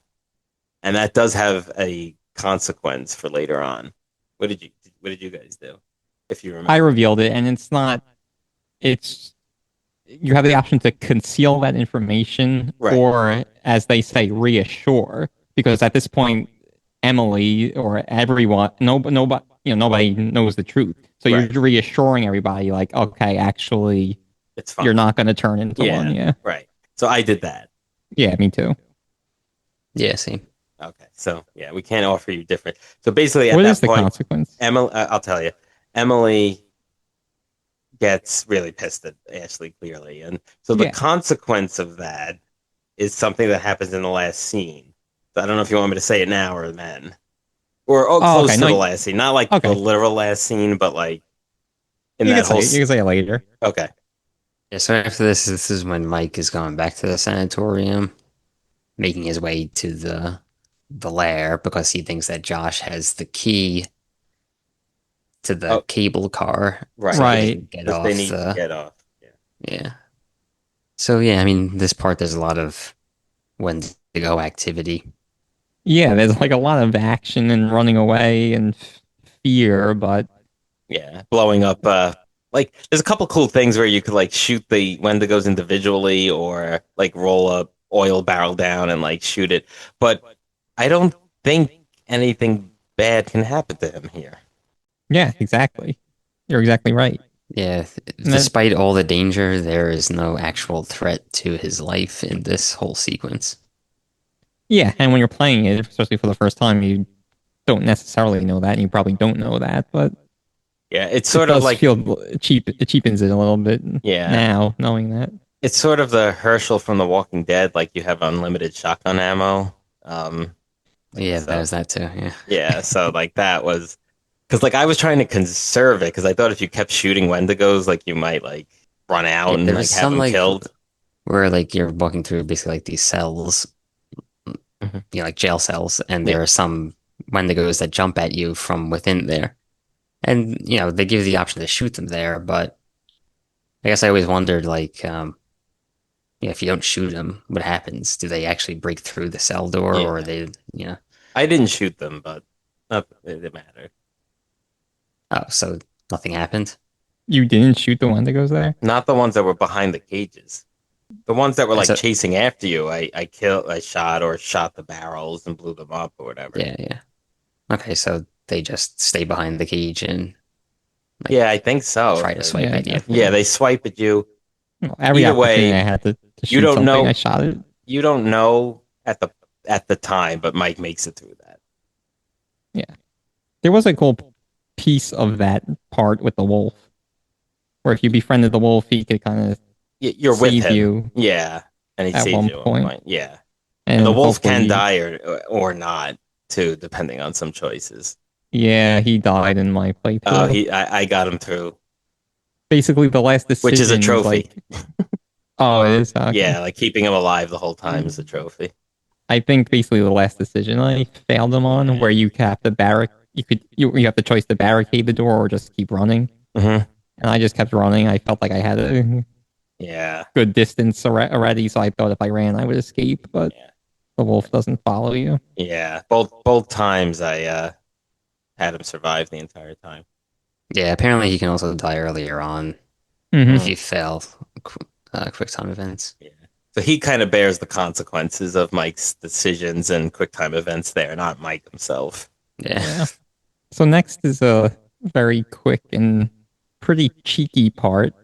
If Jess is still alive, there's kind of like this short scene where you see her kind of like alive, Yeah. like waking up and kind of Right. from. So was Jessica alive? I forget. Did we go into that? Oh yeah, We you did go- guys both He said was alive that. for Yeah. So she was in my first playthrough, but not in this most recent one. So Okay. I lost Jessica. Okay. Yeah. So that's interesting. So after that little scene, then you're Ash. And then you go to like yeah, this some tunnels or something Yeah. to try to help Mike, I think. yeah, Is that you're what- trying at this point you're trying to warn Mike about the Wendigos. Like just everyone stay in the basement. Yeah. Like especially if That's not- Emily And hold survived on. because you know she called them. So it's like anyway. Yeah, so you're So Ash, that but whole you're with group, basically. everyone, yeah. Yeah. But there's a point where you could leave Chris alone or not. No? Yes, because Chris, I think he hurt his legs or something, and he's Oh, having a yeah. hard time like walking and keeping up with them. Oh, Yeah. yeah. And then So Ashley that's can, that- But so even before that, or actually not before that, after that. But so okay, yeah. at the same Well, time. not after it, but at the exact same time. All right, so yeah, we can finish that thought. So yeah, you can either leave Chris behind or tell him to stick with the group. Yeah, and it's funny because I decided to leave him behind, and I was like, that doesn't feel right. So I actually went back to talk to him, and then he rejoined the group. Oh, you could do that. Oh, I was okay. able to undo that, Ah. thankfully. Good well- choice. Yeah.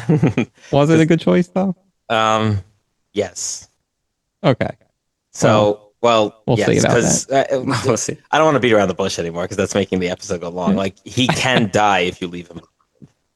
Actually, I don't know if he definitely does or I'm there's a pretty good sure he chance. doesn't.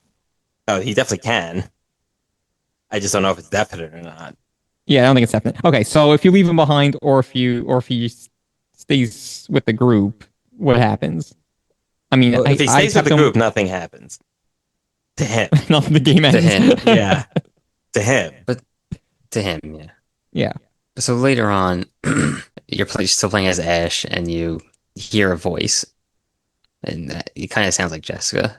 Mhm. Yeah, and now and we just saw the scene of Jessica waking up. Yeah. At least if Yeah. she's alive. Yes. Yeah. So, So at that point, you could choose to either investigate the voice or just stay with the group. So I Yeah. chose to investigate the voice. As did I. as did I in my And- first playthrough, and this was that first playthrough saved me the second playthrough. 'Cause if Yeah. you go to investigate the voice and open the trap door, There's a trapdoor that you come across that you can, I guess you can walk past it if Yeah. you want to, but well, to get I all the opened cl- it because everything was telling me to open it. Yeah, and But, isn't you it know, like someone like- like pounding on it or something from Yeah. the Yeah, know. And you just saw Jessica, and Yeah. you knew she was like, she plummeted down. underground underneath something. So you So- open the trapdoor and you die. Yeah, and then the Wendigo pops out and kills you. That So one that- cheesed me off. Me too. yeah, Me that too. happened my first playthrough, and I was very annoyed at that. Yeah, Yeah. Very that felt very cheap to me. Me too. Okay, so now what about this bit with Chris? Because like, does he also have like? If he stays behind, I was actually just watching a video on this. So he can come to that point where Ash just got killed, and And then he open sees the her hat there, yeah. and then he's like, "Oh, he notices." I guess he comes to the conclusion that she's dead, and then he can also open the. Okay, but you got to be some kind of idiot to do it twice. Yeah, yeah. So he really, right? Ashley is But I guaranteed think to be alive at this point, right? What? I think. yeah, yeah. And if she, oh, I don't know, I assume this is true, but if But she goes first, Chris basically can't die there because you're not going to open it up again. so what you can do is you can not open it with Ashley, and then Chris would encounter it later on, Yeah. and then so maybe you open it with him Okay, instead. if you have second thoughts. Yeah, because Yeah, there's Okay, fair actually enough. Yeah. there's a totem right there. So you actually have to choose to get all the collectibles to go down that route, but then just not open the trap door if you want to like have her survive.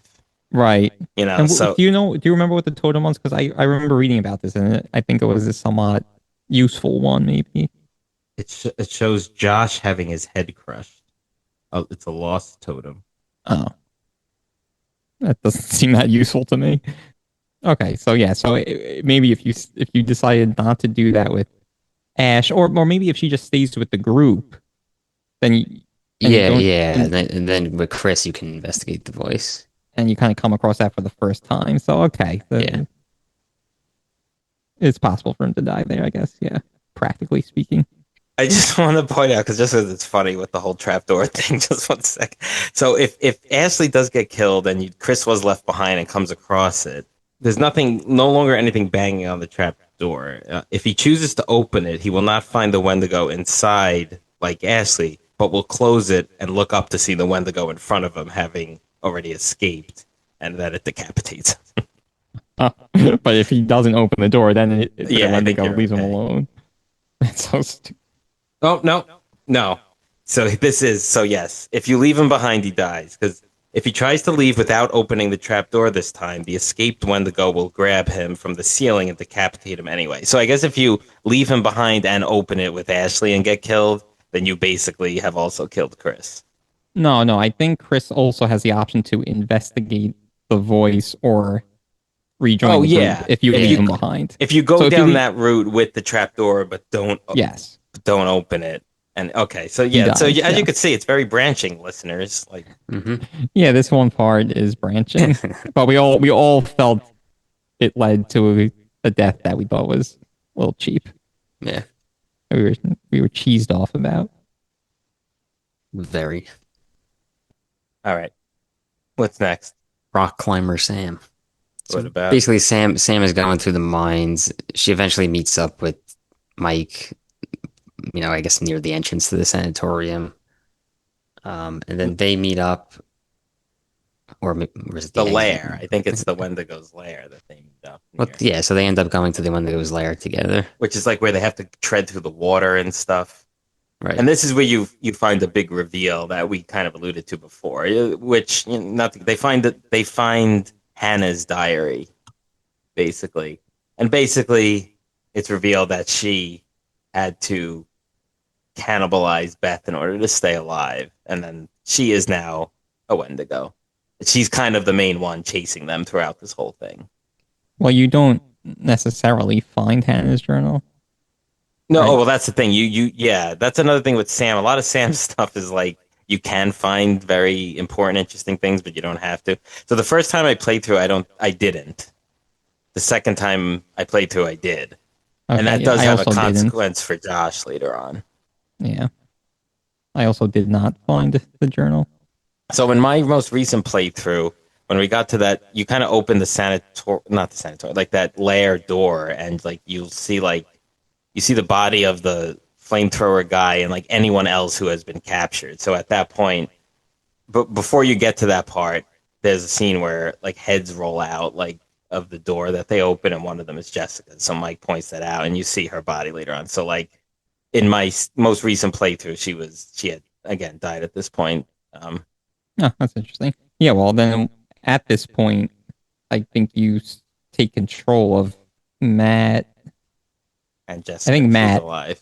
Matt if he's alive, and Jess if she's alive, or vice versa. I'm not sure. Yeah. So it's interesting. Um, my first playthrough, Matt and Jessica were alive at this point. In this playthrough, only Matt was. So I could have sworn you took control of Jessica and like she could like die or not, but apparently I don't think that's possible. So in my first playthrough, I must have had both of them, and then just to say, like Jessica wound up dying then for me. Like I either playthrough Jessica didn't make it to the end, so I guess I did with Matt what caused her to die in one of those like parts. You you take control of Matt, but then I think you meet up with Jessica Right, but if her they're both fate is alive. decided by you're controlling Matt. I do not recall Oh that from yes. my first Hmm. time. I thought I was controlling her and got her killed, but I guess not. Yeah, no, that's right. And she hurts her leg also.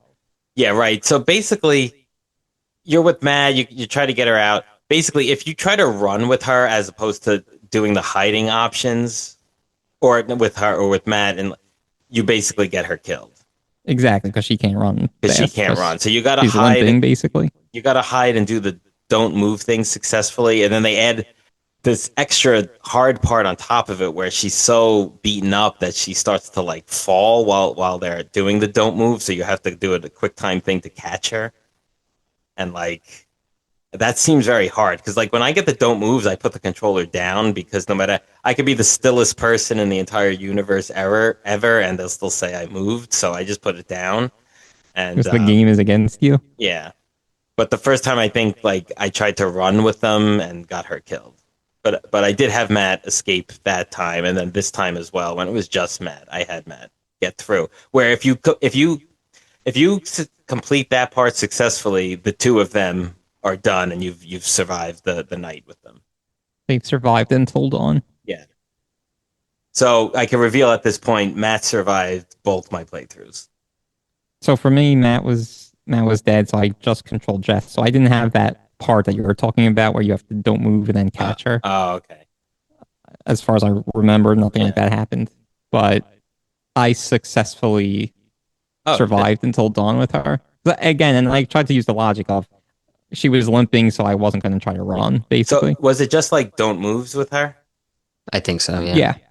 And do you have to like there's the part where you're the two of them, you kind of like break through this barricaded wooded area and then you're out on a cliff and you have to do a don't move. Is that with her? Do you break through the thing? Yeah. That was Yeah. that was Oh. a thing. Yeah. So With Tom, just her. what happened with Jessica with you? The same. She survived until dawn. Oh wow. Yeah. Well, that's nice. So Did I you were got like, Matt I'm not both. going to run with someone who could basically not even walk. Yeah. Right. Yeah. Duh. Yeah. I just And but that's don't agree with Emily to go to the tower. radio tower, I obviously. I'm interested. Like I really can't remember. I thought I was just Jessica, but my Matt survived the first time. So like I guess I just Yeah, I don't think you're just Jessica ever then in that situation. yeah. All right. What's next? Well, yeah, I mean, we kind of went over this, but the you do play as Josh very briefly, where That's he's right. like hallucinating basically, and So- then there's the part where he's either taken by Wendigo Hannah or killed there. If you find the diary, if you find the diary, then Wendigo Hannah will just kind of drag Josh I don't think that's true. away. I think you have to find the diary and choose as Sam to tell Josh when you run into him about it. And then, so the thing that is like shoved down your throat throughout this game that we haven't mentioned yet is that Hannah has a butterfly tattoo on her Yeah. arm. And basically, right before Wendigo Hannah's going to crush Josh's skull, if she knows like the diary entry basically implying that she cannibalized Beth and then became a Wendigo, he'll say Hannah, and the Hannah Wendigo, I guess there's part of her still in there, won't crush his head and will just like carry him away.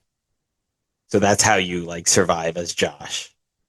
Yeah, because he sees the tattoo on the Hannah Wendigo. Right. Yeah, I don't know about that part about Yeah, being Sam and having to tell Josh or not because I didn't find. so Josh died in your playthrough. Yeah, yeah. Yeah. Tom, what about you? No, he survived Oh, okay. until dawn. Then something else happened. Yeah. Well, yeah, we'll do the touch on that at the end. All right, then at this point, you back at the lodge. Yeah. Yeah, Mike and Sam go back to the lodge, and as they get there, going down to the basement, who's ever survived, if anyone, is running back the other way, being chased by Wendigos, and you all wind up in the main. Who's ever alive left at this point, out of all of the characters minus Josh, Jess, and Matt, wind up in like the big living room area with a bunch of Wendigos, including, not a bunch, maybe four Wendigos, including Wendigo Hannah, and they're all in there. So this is a really cool climactic scene to end the game on, and it will determine like a number of survivors or not. This was pretty interesting, and like, so at this point in my first playthrough, I had Chris. Just spoiler of a spoiler alert: Sam and Mike cannot die. They make it to this point no matter what. The other three characters that are potentially with you, Ashley, Chris, and Emily, can be there, cannot be there, or some combo of them being there. So this most the as I mentioned, the first playthrough Ashley had died. I think we and your playthroughs Ashley died at the trapdoor thing, and it sounds like we all had Chris. Yes. Right. Yeah. So And Chris, and Emily. yeah. So right. We all had Emily. So you guys had Chris and Emily, and I had in my most recent playthrough Chris, Emily, and Ashley. Basically, the Wendigos start fighting each other, but I guess it's really Hannah fighting off the other ones. Yeah, Yeah. that's correct. But it's weird because I guess it's like part of her is still there, but she's still the Wendigo, so she's like can kill you or helps you a little bit. I don't know. But Yeah. anyway, she I winds up didn't understand that aspect of it. I thought they were just like seeing movement and just yeah, attacking each other. Yeah, but I think one of them is supposed to be Hannah. Yeah. Um. Anyway, she winds up throwing one into like the gas fireplace and breaks the gas pipe. So gas is now leaking into the lodge. Mike has this idea that he sort of like acknowledges silently to Sam that there's sort of like a light bulb that would, I guess it's like an old incandescent light bulb where if you flip the switch, it creates a spark. So he's like seeing all of this gas leak in, and he's like thinks that will blow them up since fire is like their one way to kill them. So you play as Sam at this part, and it's pretty tense, and it's basically you have to make the right decisions and complete the don't move quick time events in order to like survive. So Mike gets to the light bulb and like breaks it so that it's now exposed. And I think at this point, if you've gotten Chris to this point, he survives because he's like the first one to run out of the house. I don't think he can die here. For me, he was the first one to run out of the house. Yeah. And I think he always does. Yeah, so he's out before you even get the chance to like flip the switch prematurely. Right. So the flipping of the switch prematurely is what I did the first playthrough. So I did that. as what that does, because to me they're really cluing you in to like, okay, this is how you do it. So as Sam, yeah, Chris has already run out, so you can essentially what you do is beeline it for the door, flip the switch, you jump out, and everything in it explodes. So I did that the first time with me too. With Mike, and I think Emily's still there. So I lost Mike and Emily in that one. Too. And in my first playthrough, those were my three survivors. It was Sam, Chris, and Matt. Okay. So for me, did you guys do that? So for me, Emily got out too, and then I ended up. So maybe I because there's a point where Mike does he breaks the light bulb, and then the Wendigo focuses on him. Mm-hmm. So like with Sam, I at that point saved Mike. There's an option to save Mike, so I did that. And then you have to, so basically she yells to get its attention, and then you have to do a don't move quick time event. So I did that, And then after that, I was like, oh, cool. I saved Mike. Yeah. Now I'm going to run to the switch. Yeah. So I ran to the switch, and then he Yeah. ends up getting burned to death. So saving Mike So there allows Emily to escape. Emily gets out. Yeah. Yeah. So okay, that's what you did. So you saved. So you ended up with who's Emily, Emily, Chris, Chris, Sam, Jessica. Jess. Yeah. Sam and Jess. Yeah. And Josh. And Josh. Yeah. And Pete. So what'd you do? Because then I want to talk about that thing I mentioned before about the revealing the Wendigo bite thing or not. Oh, okay. I ran for the switch at the first opportunity. So Chris and Sam survived that encounter, but Emily and Mike did not. Okay, And I was just thinking there were you more ended than- up with Jess, Sam, and Chris. That's it, just those three. Okay, yeah. Yeah. The wolf died, Josh died. The wolf doesn't count, but yeah. So in my second playthrough, yeah. Oh, okay. Go ahead. I thought you were jumping to the next thing. You could say your In my second playthrough, I had Ashley because I remember from the mistake from the first time, along with Emily, Mike, Sam are there, and Chris. So again, Chris gets out. Mike breaks the light bulb. I did the save Mike thing with Sam. At that point, Emily escapes, but the order of Emily and Ashley, if they are there. So you guys didn't have Ashley, so that's why this didn't matter. But so you didn't see this. So basically, when they're running up away from the Wendigos, Chris, Ashley, and Emily, if you revealed that the Wendigo bite didn't do anything, Emily pushes Ashley, and it doesn't like kill her, but it changes the order of who goes out first. So Ashley is supposed to go out first and then Emily, but if they do that push, Emily goes out first, giving her a better chance of survival because it's one less quick time event that you have to survive than Ashley. Because after the save Mike thing as Sam, you have to do a save like the other person too. So in this case, it would be like in most instances it would be Emily, but because of that switch of the order of like people, right? It's Ashley. It's Ashley instead. Then you have to save. Yeah, that's cool. Yeah. It doesn't. So, but I doesn't did make it any harder or change the number. Yeah, I really thought I was gonna like get through it because then Chris went out, then Emily went out, then Ashley went out, and I was like, cool. I know a Don't Move's coming up, so I'm gonna put my controller down on the table and I'll escape with Sam, and then somehow it determined that I moved. So at that point, the Wendigo kills Sam, and Mike then sacrifices himself by he lights his lighter and blows up because everyone else escaped. He's the only live one at that point, and he basically kills himself to kill all the Wendigos. So that's what happened in my second playthrough. He has a lighter on him too, but that the whole point is to hit the switch and jump out the door. Yeah. So at that point, he's like injured, like also or something. Like if you I think like the Wendigo kind of like throws him into like a. I think it paralyzes. I think like technically the wall or something. Yeah. My second playthrough was Matt again, Chris again, and then Ashley and Emily, and Josh technically. Yeah. It just seemed like there was a lot of Wendigos in the thing. Like I thought the option to save Mike would have just been like a death sentence for everybody. Yeah, it was kind of. That's how I felt. They were really like playing the hit the switch thing, but I guess that would have been too simple. Yeah, I guess. Because one of the totems you do find is like, actually, I don't think it's hitting the switch. It's the lodge exploding, but I think it's Mike doing the lighter. Oh, okay. I did find a totem where it looked like, and I don't know if it was here or earlier in the game, where there's like fire and stuff, and he's like jumping at it, like an explosion, and he's jumping.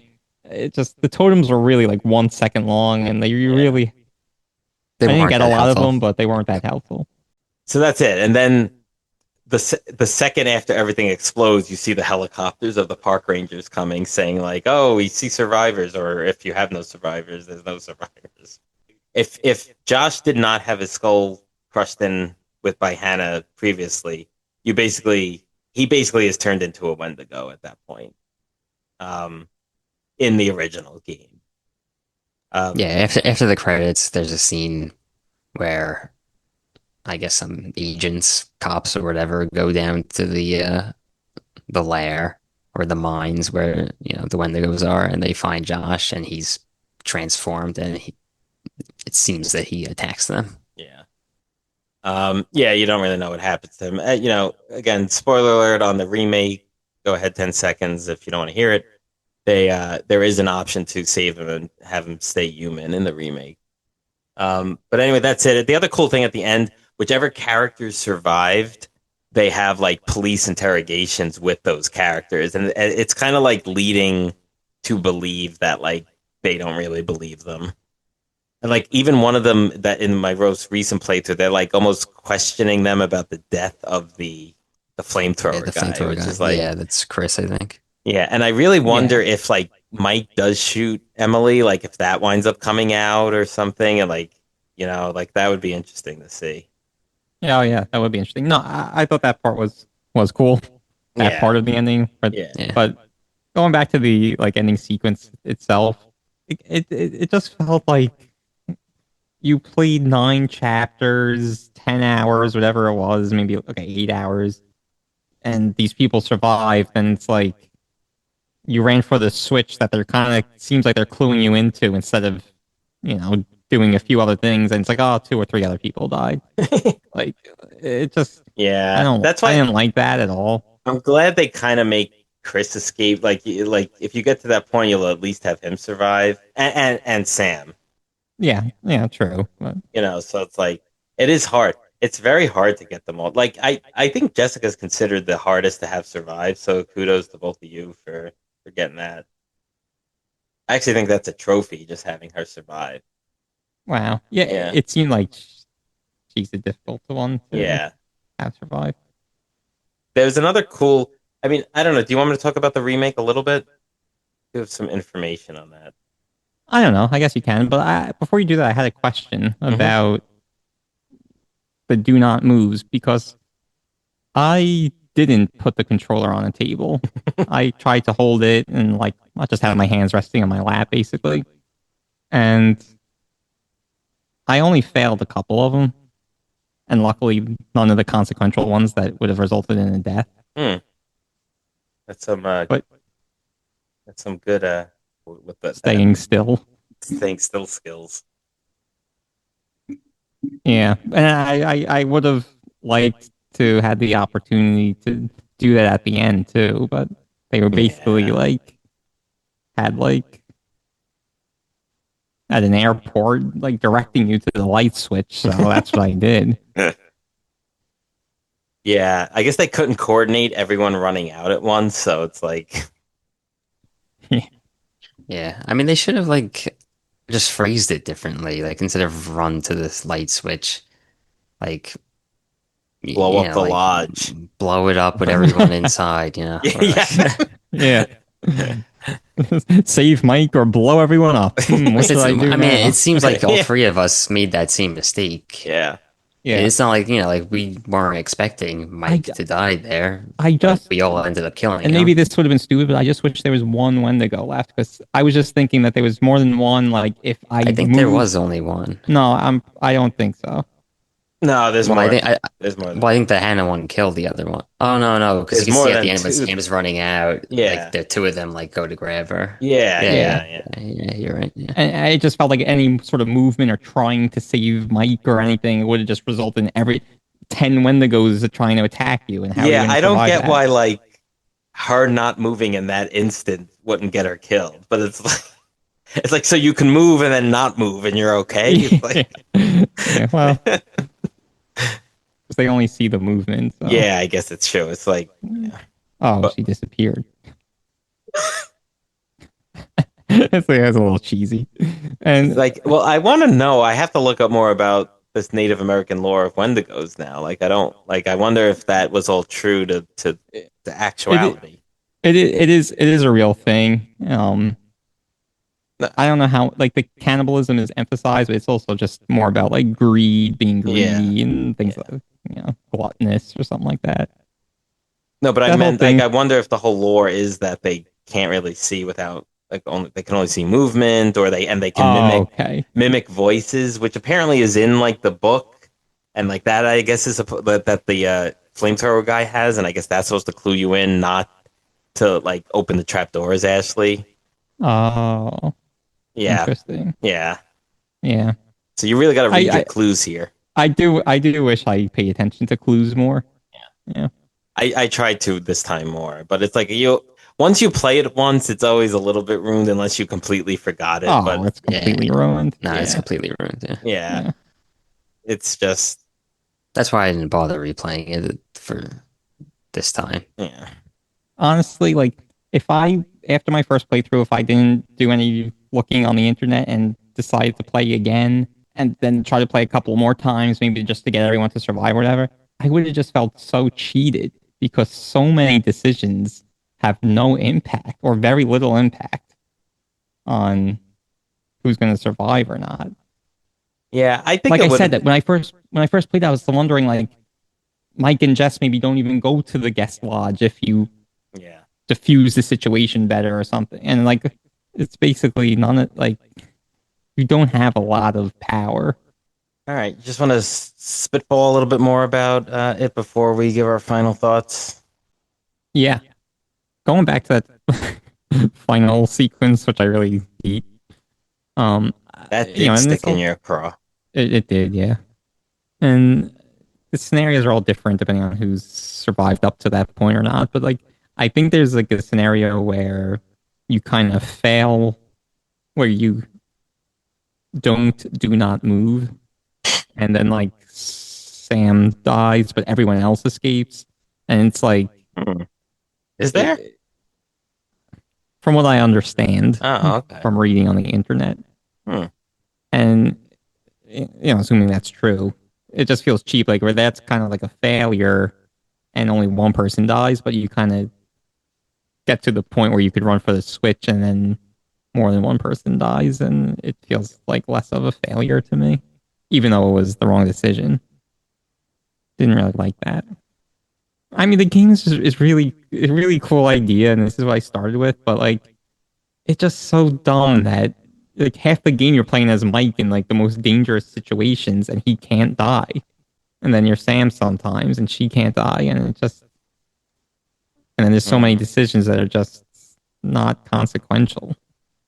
I hear what you're saying, like about the concept being good, but like it not being, and like I get like those criticisms, but like this is considered like widely from critics as the best version of this type of game that exists, at least from what I've read. Yeah, Like, and certainly more so than like, and every list of these like supermassive games or whatever, like there was that whole trilogy, right, Tom, that they made, and then the Quarry and all of those. Like, this is considered the best one, like on most of those lists. those other games was really below. Yeah, I played the first two in the was it Dark Pictures Yep. anthology or something. Yeah, I you didn't like them, right? for other reasons, which I obviously won't get into here, but Hmm. yeah, I did not like them nearly as much as Until Dawn. Yeah, I really like this. I mean, I know it seems cheap and it is hard to have everyone survive, but I really like it. Did branch enough. There are a bunch of different scenarios. You know, if maybe there should have been scenarios where Mike and Sam don't definitely make it to the end, especially like that, like with Mike, you play so much with him, and like I guess it does hurt a Yeah, little bit to feel that like to know that it kind of was inconsequential until the end with him. With Mike, I feel like they could have easily replaced him with anyone who was alive. Like, all he did was break the glass or the light bulb, right? Right. Yeah. So like that could have been anyone, yeah. like so. As long as someone survived. But yeah, but it had to be someone, I guess, which is Yeah. Which so then, yeah. But then maybe the game could they should just have. block the last person other than Sam from dying. Nah, they could have. I think they could have did something like smarter, where like if only Sam is alive or only one person, then when the Wendigos were fighting, maybe they knocked it.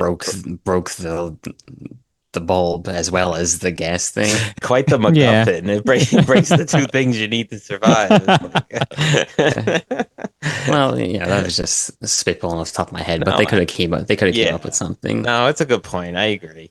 Yeah, I think in like so there's a lot of cool things that I've read since about this, or seen in like YouTube videos or whatever.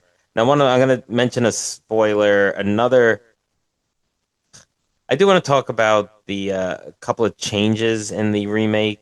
Um, I'll try to do this in like a minute. So like go ahead a minute if you don't want to hear this. But there was the ones I'm gonna start now.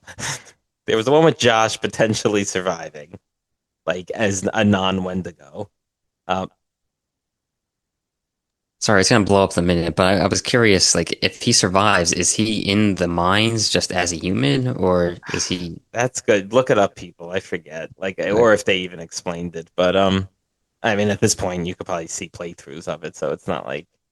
yeah, yeah, So the other thing is, a lot of the other changes have to do with the prologue. Like they go into the Hannah Beth stuff a lot more. You get to know them a little bit more. You see that these people are actually friends. Like there's a lot of like she's going through a camera and they're all like taking fun photos together because it's like in this game it kind of like they all seem like they almost all seem at each other's throats like from the beginning. And it's like, do these people even Yeah. like each other? And then the other massive change is with Sam. I suppose if she survives in the remake version, there's a new scene where she's laying in like a bed in they say Los Angeles, and there's a bunch of open pill bottles around her, and she has like this bloody symbol on her arm, and like she wakes up and hears a voice say Sam. And a lot of people have speculated that that's Dr. Hill, actually, so that she might now be like hallucinating or, something. So that coupled with the fact that on one of these online things, they mentioned that there was an existing horror IP with branching storylines that might be picked up from like or by another studio. So like it sounds like they might be making a sequel to Until Dawn, like, and that might have been really the impetus for the remake to have this like extra scene with Sam out there, and then like it really leads to the potential of of a sequel. So that would be cool. I would definitely play it if one comes out. Yeah, I don't really know how that necessarily leads to a sequel, but I would also definitely play a sequel. Yeah, I mean, obviously, like I don't know if any of these endings are canonical, but with like, is the canon version that all of them survive? Is it something else? So another couple of interesting things for all our listeners now, not those that just want to avoid spoilers of the remake. There were actually like Supermassive made a virtual reality spinoff called Until Dawn: Rush of Blood and a prequel called The Inpatient. And then the spiritual successor was supposed to be The Quarry. So I've played none of those games. The Until Dawn: Rush of Blood is interesting. It's basically like a rail shooter where you're on like various different roller coasters shooting at threats. And I think it's supposed to represent Josh's mind because it's like there's these two girls like calling out his name, supposed to be the sisters, and there's like various like scenes from Until Dawn in it. So that's interesting. It honestly doesn't sound like fun, but it's like No. it's a non-canon spin-off basically. And then that game, The Inpatient, is supposed to be set in the Blackwood Sanatorium in 1952. Like when the cave-in happened, and then like there's all these like sort of people turning into Wendigos, and so that is that. It says I've never heard of it before. It says it's a survival horror game, but it was also a PlayStation VR game. Yeah, I think that's it that I had as far as fun facts. Should we do final thoughts? Yes. Who wants to Okay, start us off? I'll go. Yeah, I mean, I really did like this game, and I did want to emphasize to the audience that after I played it, I really was eager to read about it and research it and kind of understand the decisions and the impact of the decisions. like I wasn't just doing that to prepare for the show. So, there's something to be said for that because a lot of games don't make me feel that way. But I really just had so many problems with it. And namely, there's 100 or hundreds of decisions to make, and only a handful of them are really impactful. And then, like we've just been talking about, the ending where you've kind of survived until 6 a.m., but then Till you a minute do, before dawn. yeah, yeah, and then you make one bad move, and then half the people that survived are now dead before dawn. So I didn't really like all that, and I really do think, and you mentioned this phrase earlier, an illusion of choice, like 2 hours ago, and that's how I felt with this game. Like they really make you think there's so much impact, and maybe you wouldn't even be in the situation if you did something else different earlier, and it's really not true. It's like so it's disappointing. It was very disappointing to me once I found all that out, and I was glad. Part of me was like, should I have avoided any spoilers or anything and played through it again and got a totally different story out of it? Not story, but experience out of it. And I'm so glad I did not do that because I would have been very disappointed. Hmm. Yeah, I'll go next. I mean, I had a different But I experience. do recommend it. Okay. I was dying to play this game again, and then when we decided to do it for the podcast, as part of our horror games category, I was like, okay, I'll hold off until then to replay it. But I've been wanting to replay it for a while. There were some key things that I remembered, like the Ashley, making her not die, but like I didn't remember a ton of it, or like I remembered all the major themes, but I don't know. I still had a ton of fun playing it again. I think it will have to be a while until I play it again. I may just kind of do the trophy hunting on this now. But I think it's a scary game. Like I think this is important. I think it has replay value. Pete, I guess doesn't.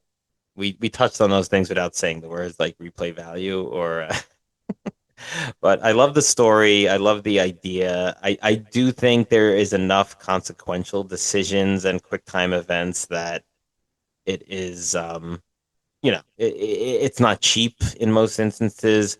I like if you really pay attention to the collectibles, you get a really rich story, even if it's somewhat cliche.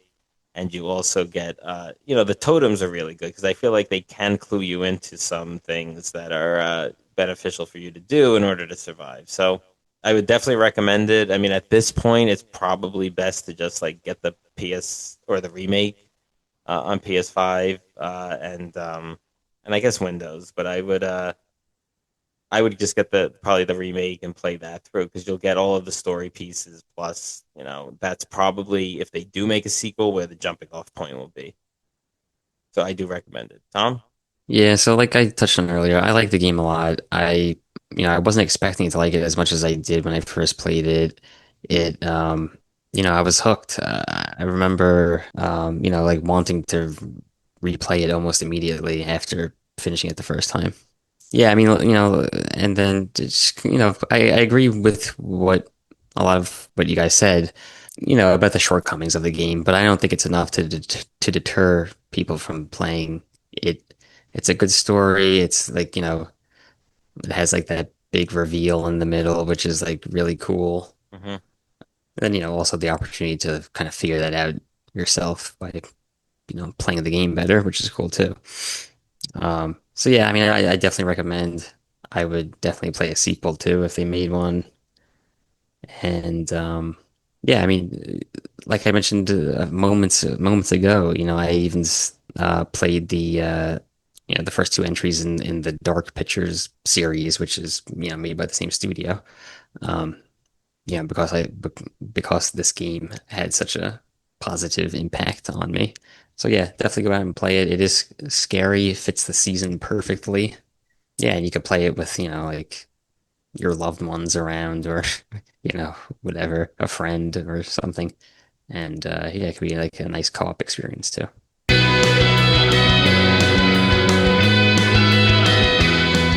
All right, there you have it. Until dawn. Our next episode will be our Bro Down episode on this horror category, where the Evil Within 2, Soma, and Until Dawn will go up against each other, and we will pick a winner after our courtroom-style debate. We hope you enjoyed this episode.